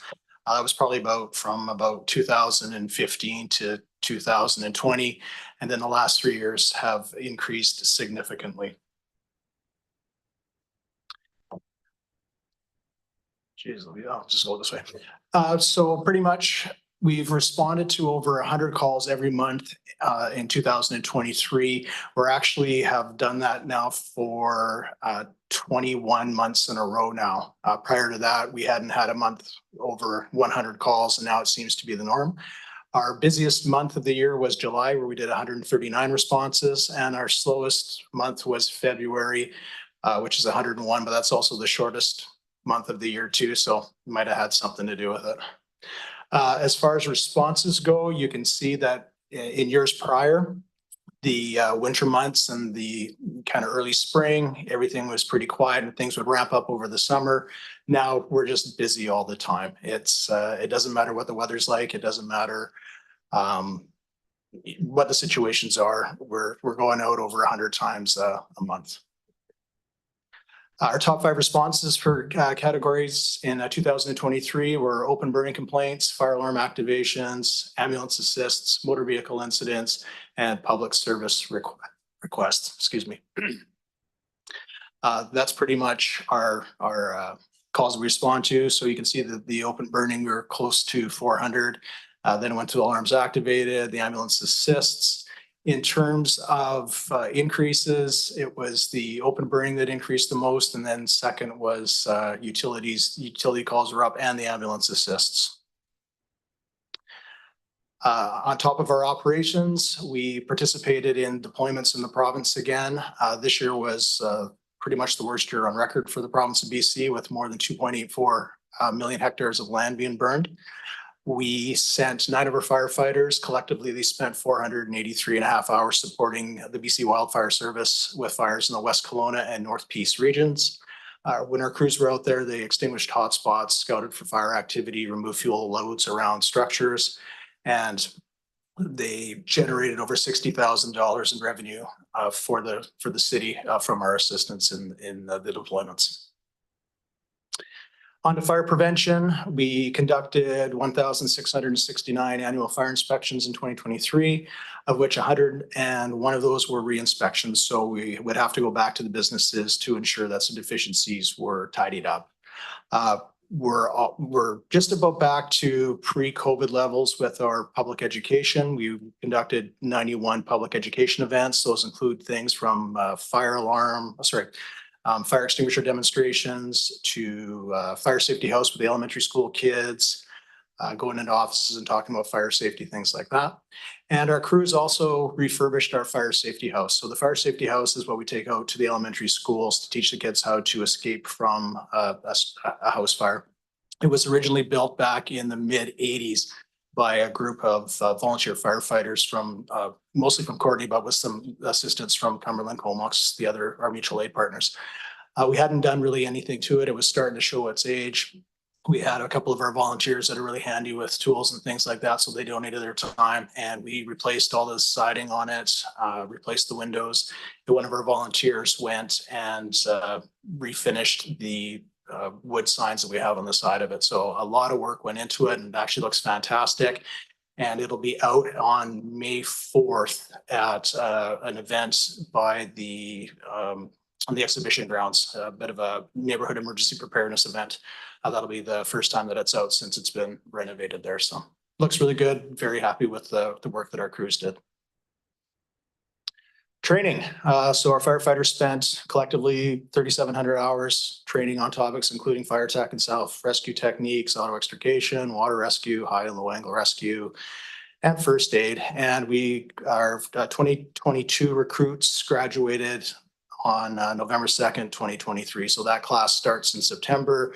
They finish up their training, I think early October of 2023, and then we had their graduation ceremony at the fire hall there on the 2nd. So we ended up with, I want to say, 10 fully trained recruits who are now provisional members and just waiting to join the regular department. Strategic priorities, thanks to council, they, with you approving us replacing our digital fire screens that we had some issues with. That would be the photo on the bottom right there. Working great. New technology is fantastic, and they're not leaking and freezing and breaking, which is huge. We replaced our support vehicle there. That's in the photo. We delivered our mental health resiliency training, and we implemented the weekend daytime coverage program, which was very, very successful in terms of improving responses and morale around the department as well. And with that, I will take any questions you may have about our activities in 2023. Thanks for that presentation. Looking to see if anyone has any questions. I have a couple, but I'll go at the back. Please go ahead, Councillor Hillian. Thank you, Acting Mayor. I'm going to beg everyone's indulgence and be a proud grandpa for a moment. My oldest granddaughter, who's graduating from Chilliwack Secondary in June, is planning to become a firefighter. Oh, right on. And she has spent the last two spring breaks, both last year and this year, at fire camp in her community. And I'm noting the excellent work that the fire department does with young people. And I'm wondering if it's ever occurred to us to do anything like that in this area, or if we have anything like that in this region that would in fact give our young people that opportunity to experience the role of a firefighter and perhaps get us ready for the recruits of the next generation. Thank you for the question. So the Comox Fire Department does their youth camp. They just held that a couple of weeks ago, a couple of weekends ago. Members from all of the neighboring, I shouldn't say all the neighboring departments. I know Cumberland, Cumberland, Oyster River, and ourselves were there assisting with the program. So they've been doing this. They took a break. This was the first one they've had since COVID. So again, as we're getting back to normal speed. So they do that. And then we run a program through the link, and we do that generally in July. And it's coordinated through Director Saunders' group. They take the registrations, and then we take the kids up to the training ground and spend a day with them doing some age appropriate firefighting stuff. That's great to hear. My granddaughter last year did a week of wilderness firefighting, and then a week with the urban detachment and our department, and then this year opted to just go with the urban. And I've never seen her looking as proud as all decked out in the safety equipment, hanging onto a fire hose. So I really appreciate that work is going on with our local people here. It's the program that Comox does is first rate. It used to be like, I think, about 4 or 5 days. They've shrunk it down, obviously, because it is a huge time commitment, but they focus on the senior high students. So you're getting grades 10 through 12. And so Highland, Vanier, and Isfeld students are the ones that are attending. I usually it's in the number of 30 or so. I can't, might be misquoting it or underselling it a bit, but we've got 3 of our firefighters, I think, attended that as students, my son included. And Comox has a few of their members right now that actually went through the program and have since joined now that they're adults. So it is a wonderful program, and we're very happy to participate in it with them. Good to know. Thanks for that, and for all your other great service. Thanks for those comments and questions, Councillor Hillian. I had a question on one of the slides around the types of calls and just tracking those trends over time. Thank you for finding that. Oh, you went too far. You had it. Yeah, there it is. And noticing that some of these types of calls are have some variation, but no kind of don't show the type of growth trend that we're seeing in the calls overall. And something that jumped out at me is the open burning. Not only is it the most number of calls that that your department is handling, but it also seems to be growing the most rapidly. And I'm wondering what you would attribute that to. Thank you for the question. A lot of it has to do with our unhoused populations, whether they're using the fires as a source of heat, cooking food, or socializing around them. The biggest increase geographically of these types of calls has been in the downtown core, basically up towards the track. So if you're familiar with the city map, it would be city sector A, city sector B. That's where the largest increase is. The bulk of those calls, because we do have the fire protection district, they are allowed to open burn in those areas. I think I just got that here, just bear with me. So of the 393 open burns, 327 of them happen within the city of Courtenay, and a lot of them were in relation to unhoused activities. So whether it be up near the junction, Connect parking lot, down by Walmart used to be a popular spot in the Millard Creek area, and it does move around a bit, but that would be what is driving those calls up for sure. Right, that totally makes sense. I wasn't, I was imagining the neighborhood open burning, but of course it would imply anywhere. And yeah, it's another impact on municipalities having this population so underserved. The other question I had was what is a fire screen? Oh, that's the digital cameras that so because we don't burn Class A materials or wood, sorry, I just went a little techie there, I apologize. Because we don't burn pallets and hay in our burn building, because of obviously the environmental impacts, plus you're exposing your firefighters to carcinogens and they're, heating up and whatnot. We've got those digital fire screens there. So they simulate fire. We've got the movie smoke, if you will. We fill the building up with that. And then we send the crews in to simulate that they're fighting the fire. So it crackles, it glows, it looks very realistic. So that's what we use. And then when you hit the screen with the water, you can basically adjust the difficulty like an old video game. And if they don't do it right and hit the sensors right, the thing doesn't go out. So basically you can set it up to challenge your firefighters, and then they crawl in on their hands and knees, zero visibility, see the fire, and then they've got to put it out. And if they do it right, it goes out. And if not, well, then they get really wet. And yeah, so maybe the next time council comes up, we'll dress you up in gear and get you to do it. That sounds like a good time. Thanks for that, and thanks for the report. And we don't have a receipt motion, but I do we need one? Yeah. I don't think it was moved. So moving on. We have a couple of notice motions on the agenda, and these are both from Councillor Cole Hamilton. So I'll just pass it over if you want to put your light on. Thanks, Mayor. Just getting a sip of water. Everyone else should just get comfortable. This is a fairly long, and I think there is a note on the agenda that you can introduce the gist of them without reading them out. I don't know if you have that on your notes there. If you want to, I hadn't noticed that. Save your speaking for the next meeting. Yeah, we'll talk about this more at the next meeting. And despite the fact that in the sort of the slow unrolling of the federal budget as the announcements are made, there have been some certainly some incremental improvements in terms of renewal of the Housing Accelerator Fund. But this motion fundamentally speaks to the challenges that local governments are having, particularly with infrastructure and general funding through something which we tend to call the gas tax fund, but is officially called the Canada Community Building Fund. And this is perhaps the only direct transfer to local governments that isn't specified. You don't have to apply for it. You don't have to put it to, you can put it to the uses that are needed in any given community. And it's the lifeblood of a lot of Canadian municipalities.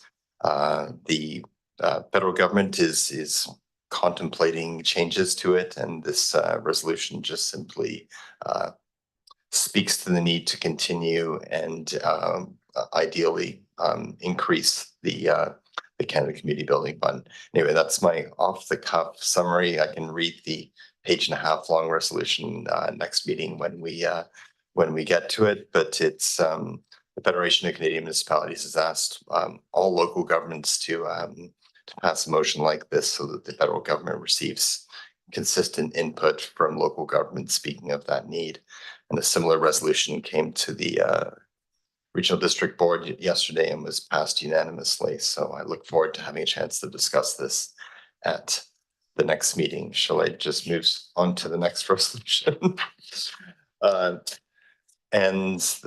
This is also related to the Federation of Canadian Municipalities, which is a body which represents 99% of local governments in this country.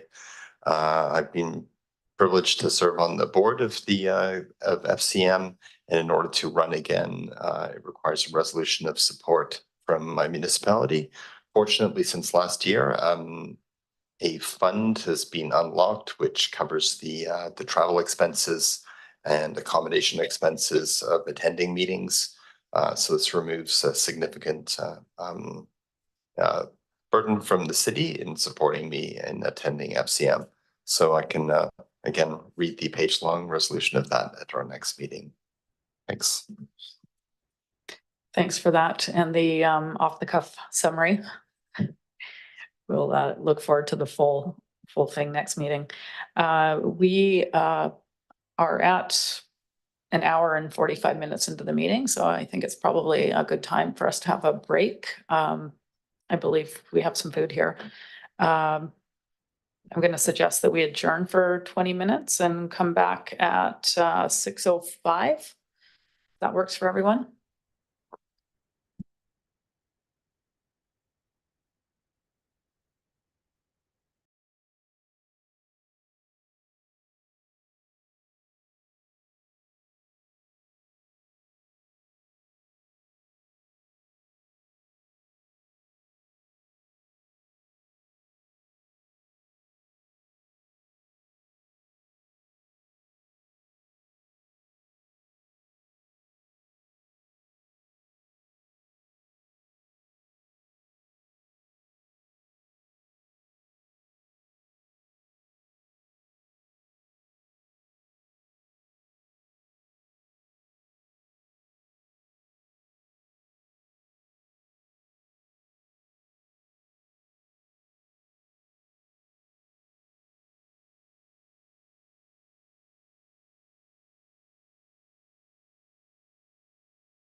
All right, let's resume where we left off.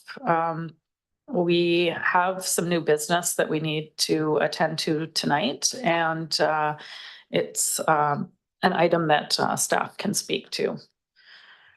And I'm just looking at, we'll send this to, are you at number 20? Yes. Over to Marianne. Thank you, Acting Mayor McCollum and Council. It has come to the attention of staff that the recently adopted bylaw amendment for our fees and charges bylaw, number 1673, 1992, under the changes we made for the license of occupation section, for fees for sidewalk cafes and merchant encroachment fees in particular, and seasonal fees, have been reading as monthly instead of annual, and we want to make that correction. And in order to do that, we require a bylaw amendment to correct the fee schedule, which recognizes the seasonality of the sidewalk cafes and merchant encroachments. So we're seeking from council approval to delay the remittance of the seasonal license fees and license of occupation fees, so that we can update the bylaw. And so what we're asking is that there's a temporary delay of the collection of these fees until such time as we can bring forward the amending bylaw to correct this. And that would require that the current applications would just pay a $50 fee at this point in time, and then we would collect the other fees once the bylaw amendment has been adjusted. I'm happy to answer any questions. Thanks for providing that explanation. Councillor Frisch. Yeah, thanks, Acting Mayor. Just gonna move the resolution. Thanks for the catching that. Move that council direct staff to temporarily delay the collection of the seasonal license fee for sidewalk cafes and merchant encroachment sidewalk license of occupation as outlined in the fees and charges bylaw number 1673, 1992, until the reference bylaw has been amended to reflect annual rates. Moved by Frisch, seconded by Hillian. Thanks for moving that, Councillor Frisch, and Councillor Cole-Hamilton. Yeah, thanks, Mayor. I'm fully in support of this, and it was actually brought to my attention by a downtown business owner who has a patio that the fees increased dramatically. So I just wanted to ensure that that for folks who have already paid their fees, that there will be some sort of accounting done to sort of adjust them to the correct amount in refunds. Yeah, through Acting Mayor McCollum to Councillor Cole-Hamilton. Yes, we have been holding off on collecting so that we can actually get this rectified. And so if anybody has paid, they will be credited, but to the best of my knowledge right now, they just have invoices. And we did have the opportunity, we are in conversation too with the Downtown Business Association to keep them updated as well. Thank you. Okay. Yeah, thanks for that question. I don't see any other lights on, so I'll call the question. All those in favor? Any opposed? And that's carried unanimously. So we'll go back to our regular council agenda. Moving on to bylaws. Item 11.1 for first, second, and third readings. Corporation of the City of Courtenay Fees and Charges Amendment Bylaw number 2988. I will pass this over to staff. Thank you. Through the Acting Mayor to Council, we have a short presentation to provide an overview of the proposed amendments to the fees and charges bylaw. Also want to acknowledge that Carol Miller and Joy Chan, managers with the Recreation Department, are here with us and can answer any questions that I can't. Next slide, please.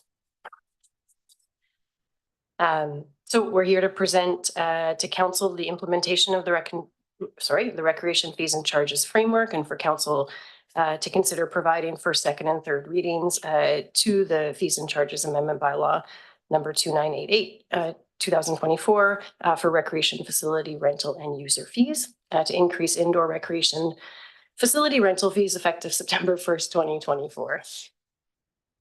Just to give a high-level overview of the fees and charges history. Program and admission fees are not governed by bylaw at this time.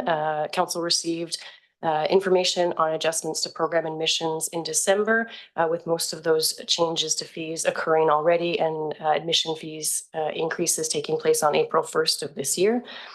Indoor facility and outdoor facility rentals and outdoor pool rentals are covered by this fees and charges bylaw, but tonight we're only recommending amendments to the indoor rentals. Outdoor rental recommendations will come along with the outdoor field sport allocation policy review.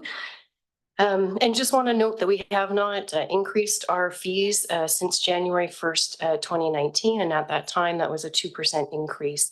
If we were to have continued with 2% increases, or we were to catch up based on that approach, we would be looking at a minimum of a 10 to 12% increase this year, just to proceed with that sort of typical 2% inflationary increase.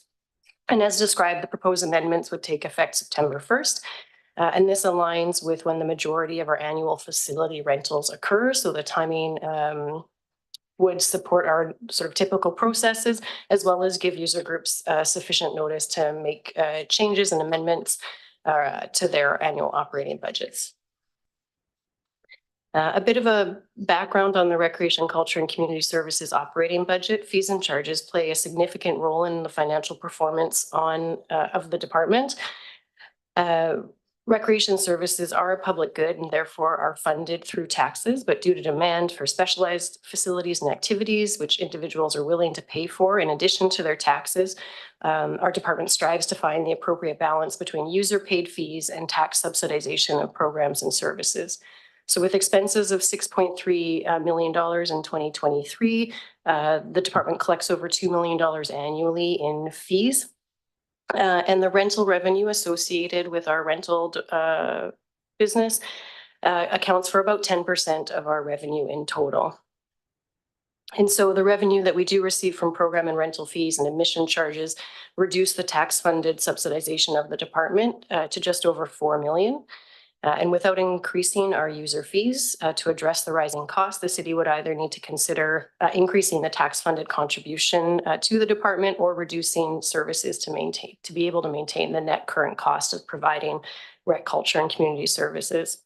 As you can see on the chart on the right, indoor facility rentals are gradually increasing to pre-COVID levels.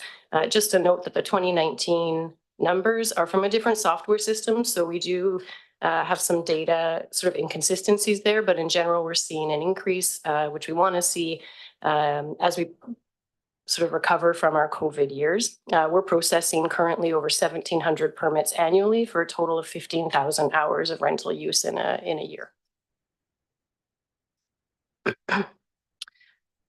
Council adopted the Recreation Fees and Charges Framework in June of 2022, and this was to establish consistent and transparent policy and processes for setting our recreation fees.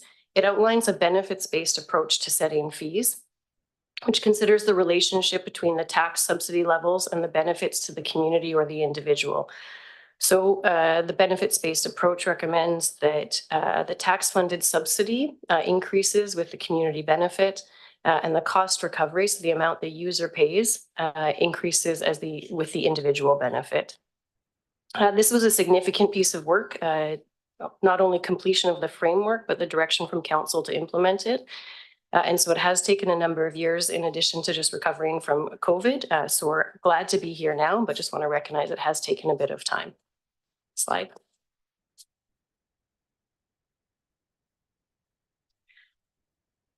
So as described on the previous slide, the Recreation Fees and Charges framework, applies a benefits-based approach to setting fees. And you can see on this continuum on the far left where the community benefits, that is the greatest level of tax-funded support for an activity or service. And on the far right is the user benefits. That's the least amount of tax support provided. And so we're trying to balance the level of tax-funded support for activities with the level that an individual user would pay for that activity.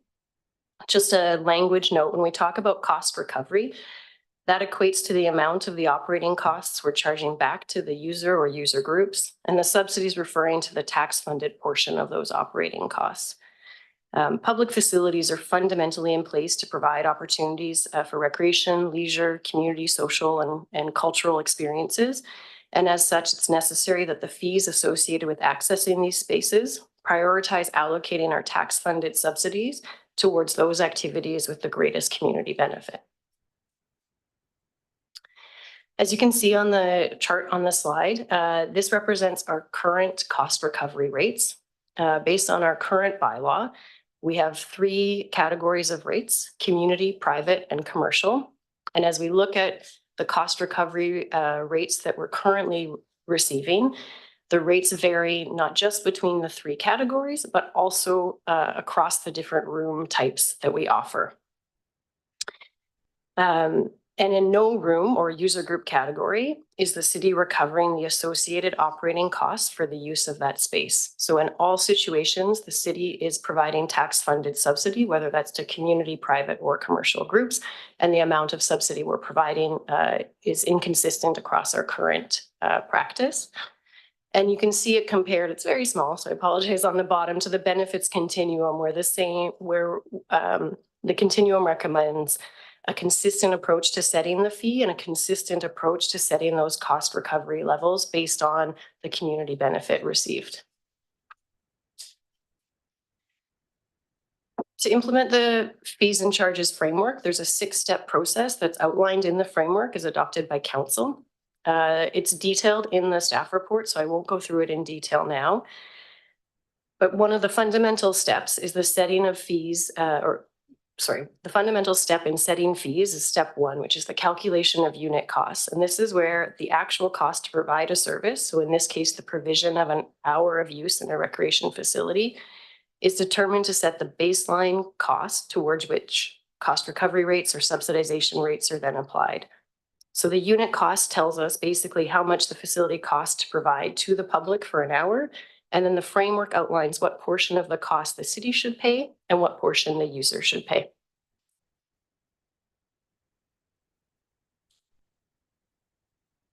So this slide demonstrates the methodology used by staff to apply the benefits-based continuum to the development of the proposed fees and charges following the calculation of unit costs. The cost recovery matrix on the slide is based on the recreation fees and charges framework as adopted by council. So this is really, as I said, a bit of a methodology slide to determine what level of cost recovery is applied to what group and what activity.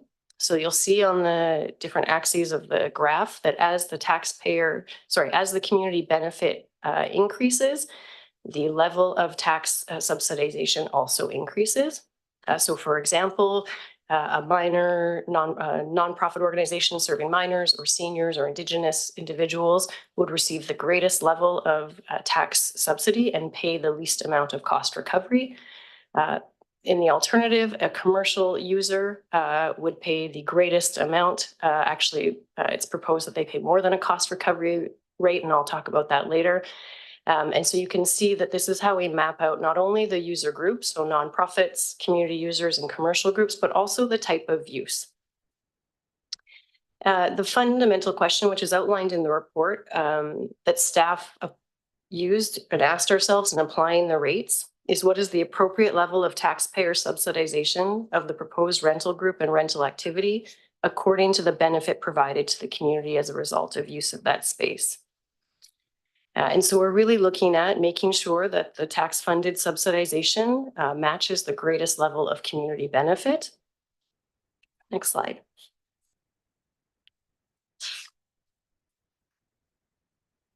So this slide provides an overview of the rationale and the impacts of the implementation of the fees and charges framework and based on the cost recovery matrix.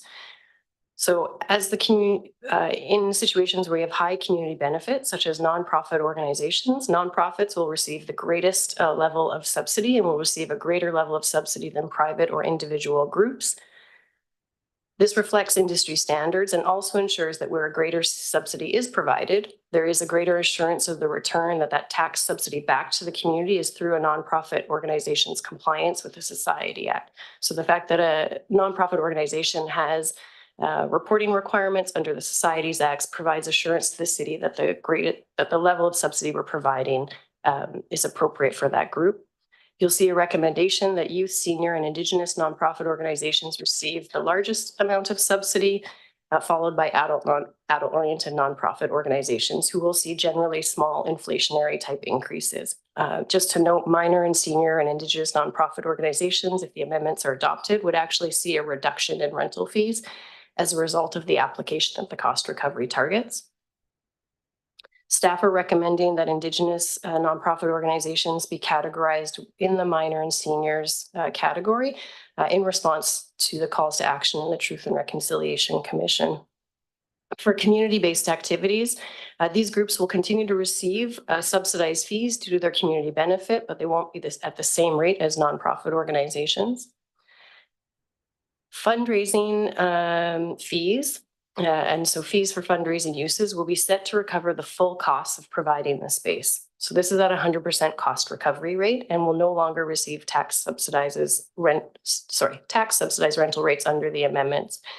This again is in line with industry practice of other municipalities who have adopted the benefits-based approach to setting fees, and is to prevent council from inadvertently assisting an organization's fundraising efforts through the provision of a subsidized rental fee without knowing whether the organization's mandate is complementary or in alignment with the City of Courtenay's visions, goals, and objectives. Additionally, fundraising events could be for organizations outside of Courtenay or the Comox Valley, but it would be the residents of Courtenay who would be providing the tax subsidization.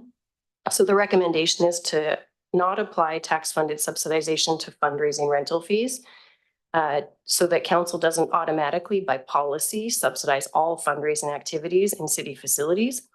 Council does have the discretion in its authority to provide financial support to a fundraiser through the grant and aid program or through a resolution of council. Private events such as weddings and parties are also recommended to no longer be eligible for tax subsidized rentals and fees, because they don't meet the threshold of being an activity that provides enough community benefit to justify tax-funded support. Additionally, there are other facilities available in the city and the region that support these types of activities. Commercial uses by nonprofit organizations are recommended to be assigned a 100% cost recovery rate, 100% cost recovery rate. And that's in light to try and balance that there is community benefit through commercial use by nonprofits. So for example, these are markets, but also reflect the fact that the purpose of the use of that space is to generate revenue for the market or the vendors. Commercial uses by commercial groups are recommended to be assigned 125% cost recovery rate. And this is because allocating public facility use to commercial uses reduces the accessibility to these spaces by community groups, including Courtenay recreation programs, and therefore premium should be applied to the use of space for commercial purposes. And also the additional cost recovery can be returned back into the department to support recreation, culture, and community service delivery.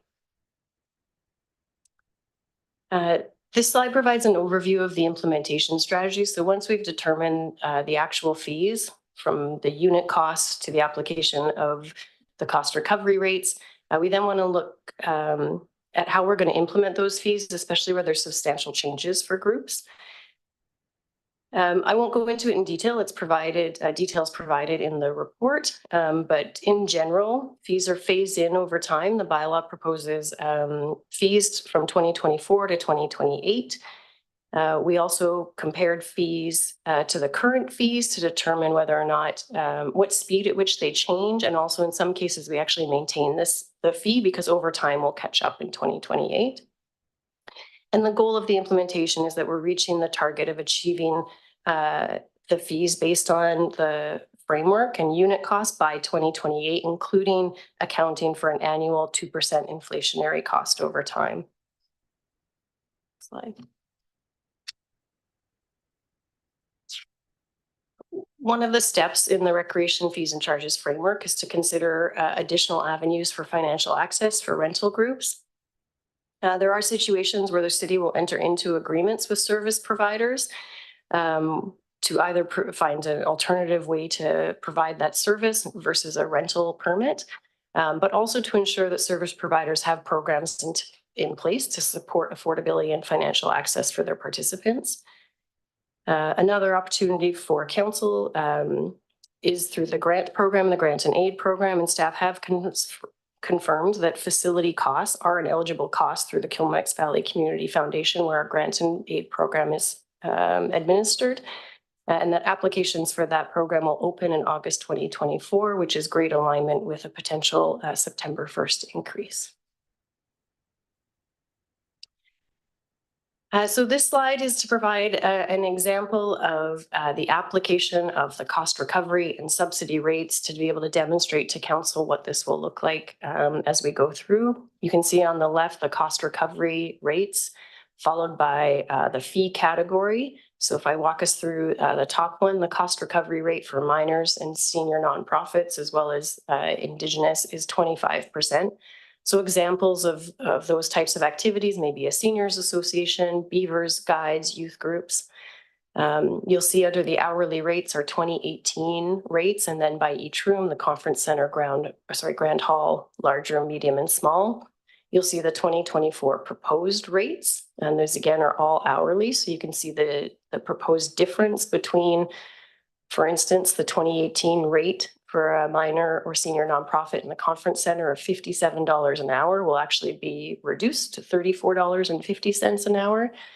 And you'll see in the bolded rows there, the tax funded portion of the unit cost. And so this is to demonstrate to council that for 2024, with the exception of commercial rates, the city will still be subsidizing every user category and every rental type in 2024. For those that need to be at 100% cost recovery rate, such as private events, that will be achieved by 2028, but is not achieved in 2024. With commercial groups, you can see that the cost recovery of 125%, we recommend that is implemented right away because these are commercial groups, and you'll see that return to the city in that bottom line. So it is a way to demonstrate both the change from the current fee to the 2024 fee, but also to demonstrate that there is still substantial amounts of city tax-funded subsidization being applied to the costs of providing these spaces. One of the steps in the implementation plan is to make sure that we're taking a reasonable approach to applying the benefits-based approach, and that we're adjusting for any practical or issues. So one of the ways staff went about this is to try and test some examples and see how what the implementation would look like and what the impact on a group might be. I just want to note these are just examples. These are not specific scenarios. But I think it helps demonstrate what the impact might look like. So we have, for instance, a regular youth nonprofit group meeting on a regular basis. We've shown just hourly rates at this point. Sorry, I'm just catching up. Yeah, you're seeing just hourly rates at this point. And so you'll see, for instance, for a youth group, the estimated cost currently for a medium room is $41.42 an hour. In the 2024 proposed rates, it'd be $25.50. So we're actually seeing a decrease in fees. And the value of the city subsidization is $76 an hour. So this is looking at what does it cost us to provide the space, how much are we charging, and the remaining amount is what the city is subsidizing.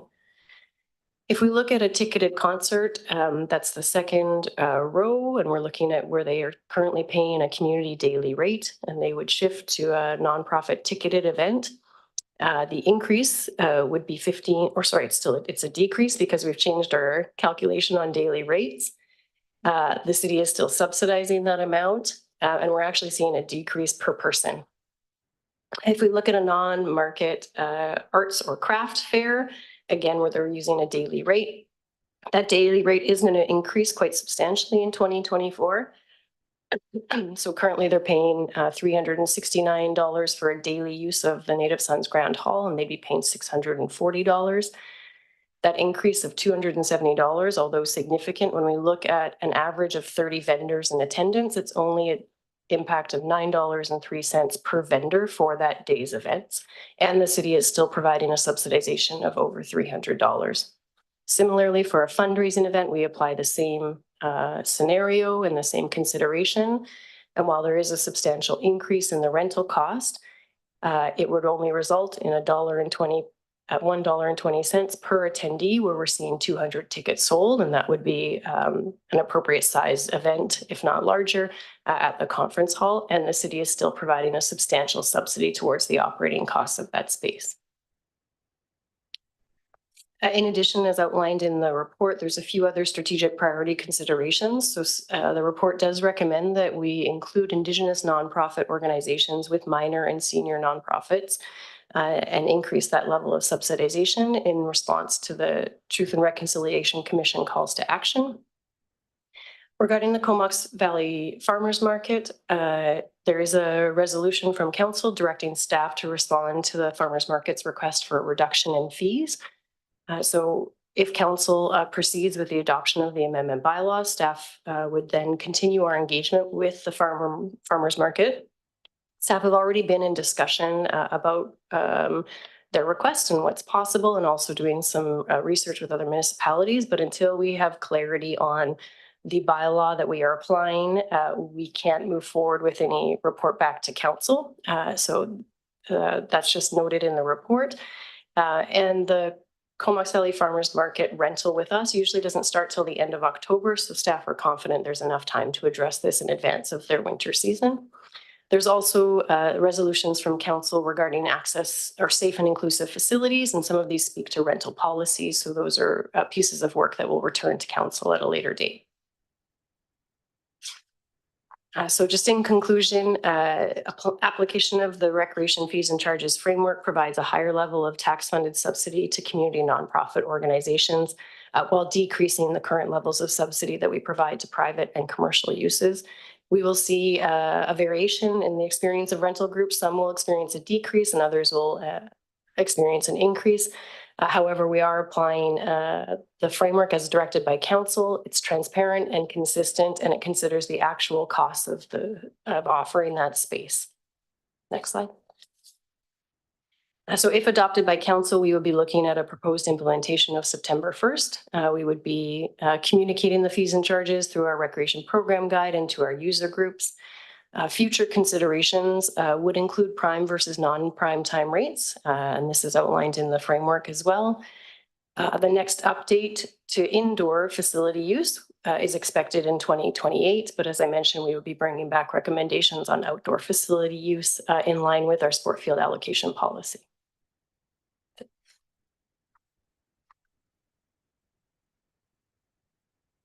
I'll take any questions. Thanks for that presentation on this report, Susie. You got through a whole policy framework and data and the implementation impacts and a dozen slides or so. So thank you for that. I have Councillor Hillian up first. Thanks, Acting Mayor, and thanks very much, Susie. We did have the opportunity for an earlier briefing on this, and I appreciate all the work that's gone into it. My question was actually about the reference you made earlier on to the fees and charges for our programs that are not dealt with in this bylaw, but have been in place for a while now. And I'm just wondering, I think the same principles were used in that approach as with facilities. I'm just wondering what sort of feedback staff may have had from members of the public about those particular fees and charges that might be useful to know in relation to what we can expect on this initiative. Thank you. Through the acting mayor to Councillor Hillian. You're correct. We have applied a very similar approach to setting fees and charges for programs and admissions where greater levels of subsidy are provided to, for instance, youth and seniors as compared to adults, as well as the way we set up our programs. We have just implemented as of April 1st the new admission fees, so we're still receiving feedback. I'd say the greatest feedback that we've received to date is about the correction we did in the way we set our annual membership fees.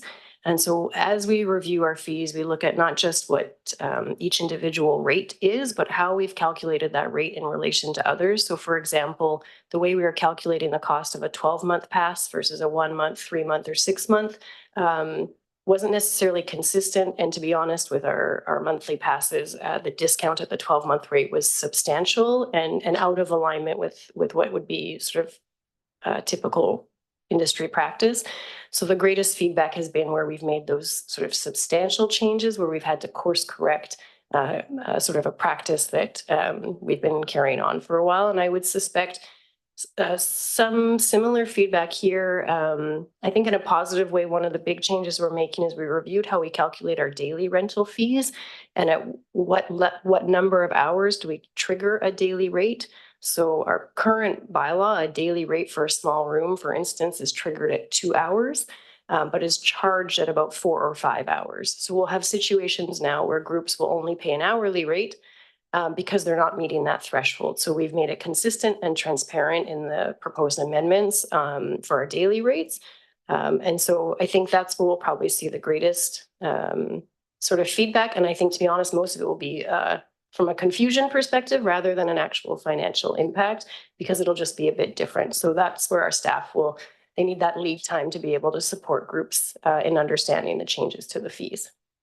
Thanks very much. My other quick question, this doesn't apply to playing fields, but we have a similar a process underway whereby I believe Courtney is going to be coordinating that for the various other communities, and will we see a similar process in that? Thank you. Through the acting mayor to Councillor Hillian. You're correct. The fees and charges framework does apply to outdoor sport facilities and playing fields. However, staff have not implemented it in relation to the rental fees we're charging. And that's because we're working with our regional partners on a sport field allocation policy, and it made more sense from a staff perspective to do that work simultaneously rather than to try and do fees outside of an allocation policy. They're usually quite connected. And so we'll be bringing it back at that time, and it would still align with the recreation fees and charges framework as adopted by council. It's just more of a timing issue. Thanks very much. Thanks for those questions. And we have Councillor Jolicoeur, who's joined us on Zoom. I'm not sure how long he'll be with us. I think he's in transit. Did you have any questions or comments you wanted to weigh in with? Yeah, thanks, Acting Mayor. And hi, everyone. Yeah, just two questions. On page 12 of the staff report, and it wasn't in the presentation, but I do think for those members of the public who might be curious where their events might land in this new matrix of groups, it speaks to other considerations that council may adopt a resolution based on whether or not an activity is complementary to I think there's 4 items listed there, and I'm wondering if staff can maybe speak to either some examples that might fall under that and what that process would look like.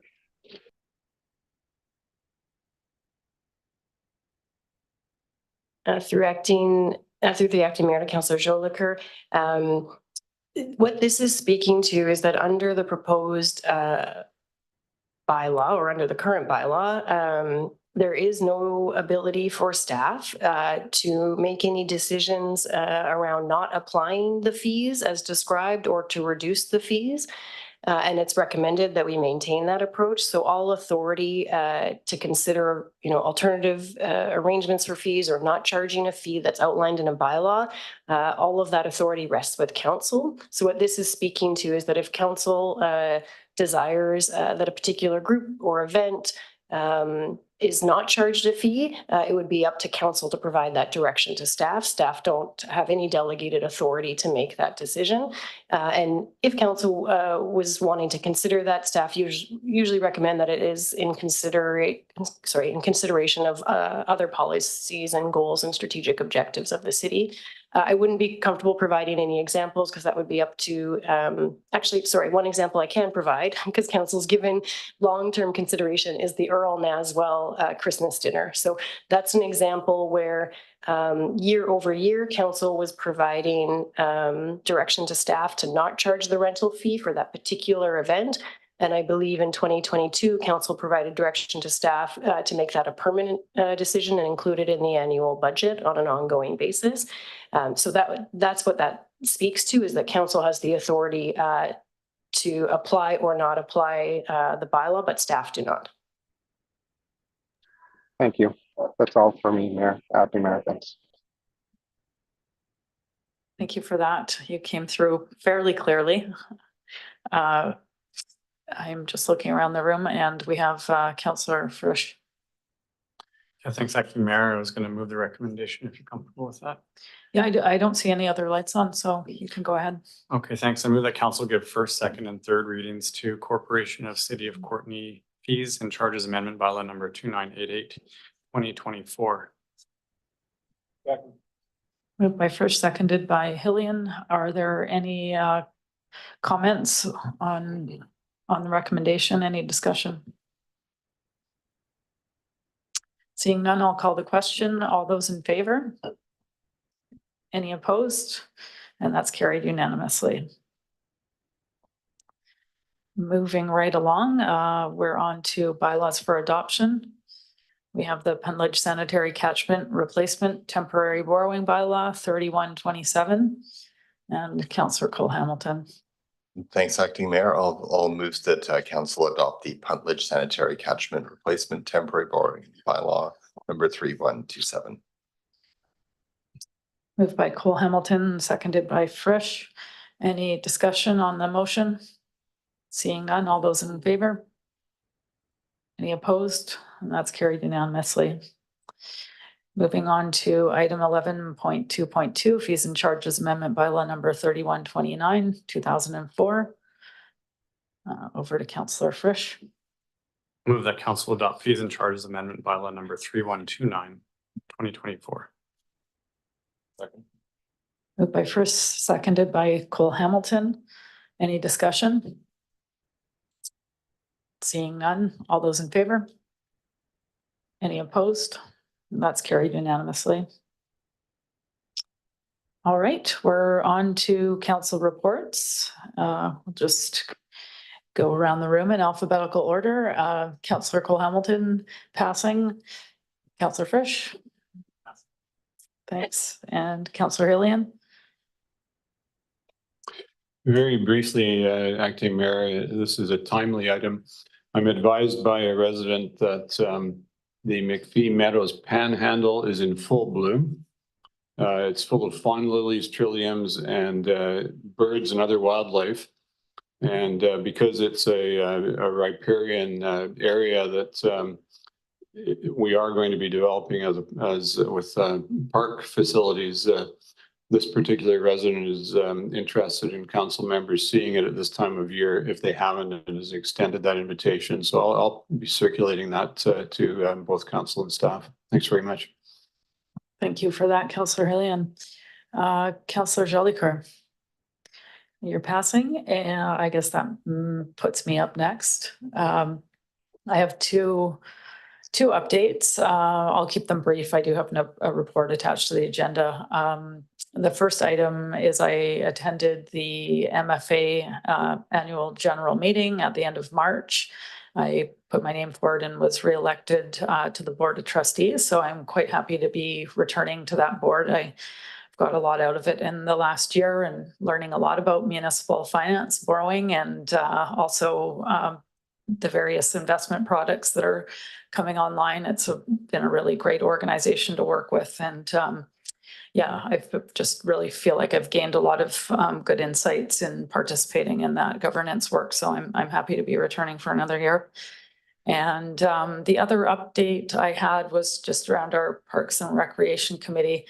I usually don't report out on it in our council reports because we do get the minutes, but we had a pretty interesting meeting that had some really great discussion this week, and we were fortunate enough to have Councillor Morin join us as well. But we had, among other items, we did our regular business as well. Just really great discussion on the purpose of the committee and what committee members would like to see out of that committee work and what direction we'd like to maybe see some changes in. And I just thought it was a really great forum, and I want to commend our staff member, Susie Saunders, who has been leading that work on the committee. And I think everyone really got a lot out of it and felt like they really had an opportunity to give some consideration to the time that they're spending there, and feeling their opinions and insights are quite valued. So I just wanted to share that. And I think that's all for me for today. I will pass it over to Councillor Morin.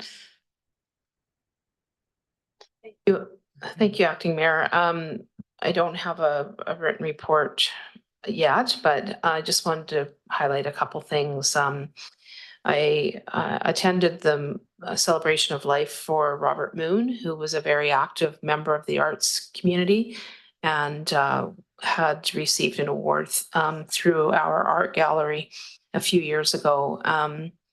And he was very quiet, unassuming kind of fellow, extremely creative, and probably, I think the term was, he was like the least known famous artist kind of in Comox Valley, because he actually had he has pieces of art in the MoMA Art Institute in New York City. So anyway, it was a sad time to acknowledge his passing, but there were a lot of great people from the community there celebrating his life. Also, I was really enjoyed going to the Parks and Rec. Thanks for that invitation. I really like that committee and have been an alternate for a while, and had the opportunity to go. And I would agree that that Ms. Saunders does an excellent job on that committee. And the other thing I wanted to say was I was invited to speak at North Island College in one of the human service worker courses around a variety of topics, but also around kind of civic politics. And these are folks who are kind of going to be working on the front lines of many of our social issues. And it was really great to speak with those students and to talk about how kind of local political life has shifted to dealing with those challenges, in addition to all the other things that local government is responsible for. And I think it was really good to kind of convey that side of things to the students, but also to hear their perspectives. And it was really neat because there were a couple of people that are interested in politics, and so we might have some new recruits coming at some point. So thanks for that. Thanks for the update, Councillor Morin, and that brings us to the end of the agenda. So you got the last word tonight. And can I get a motion? We're adjourned.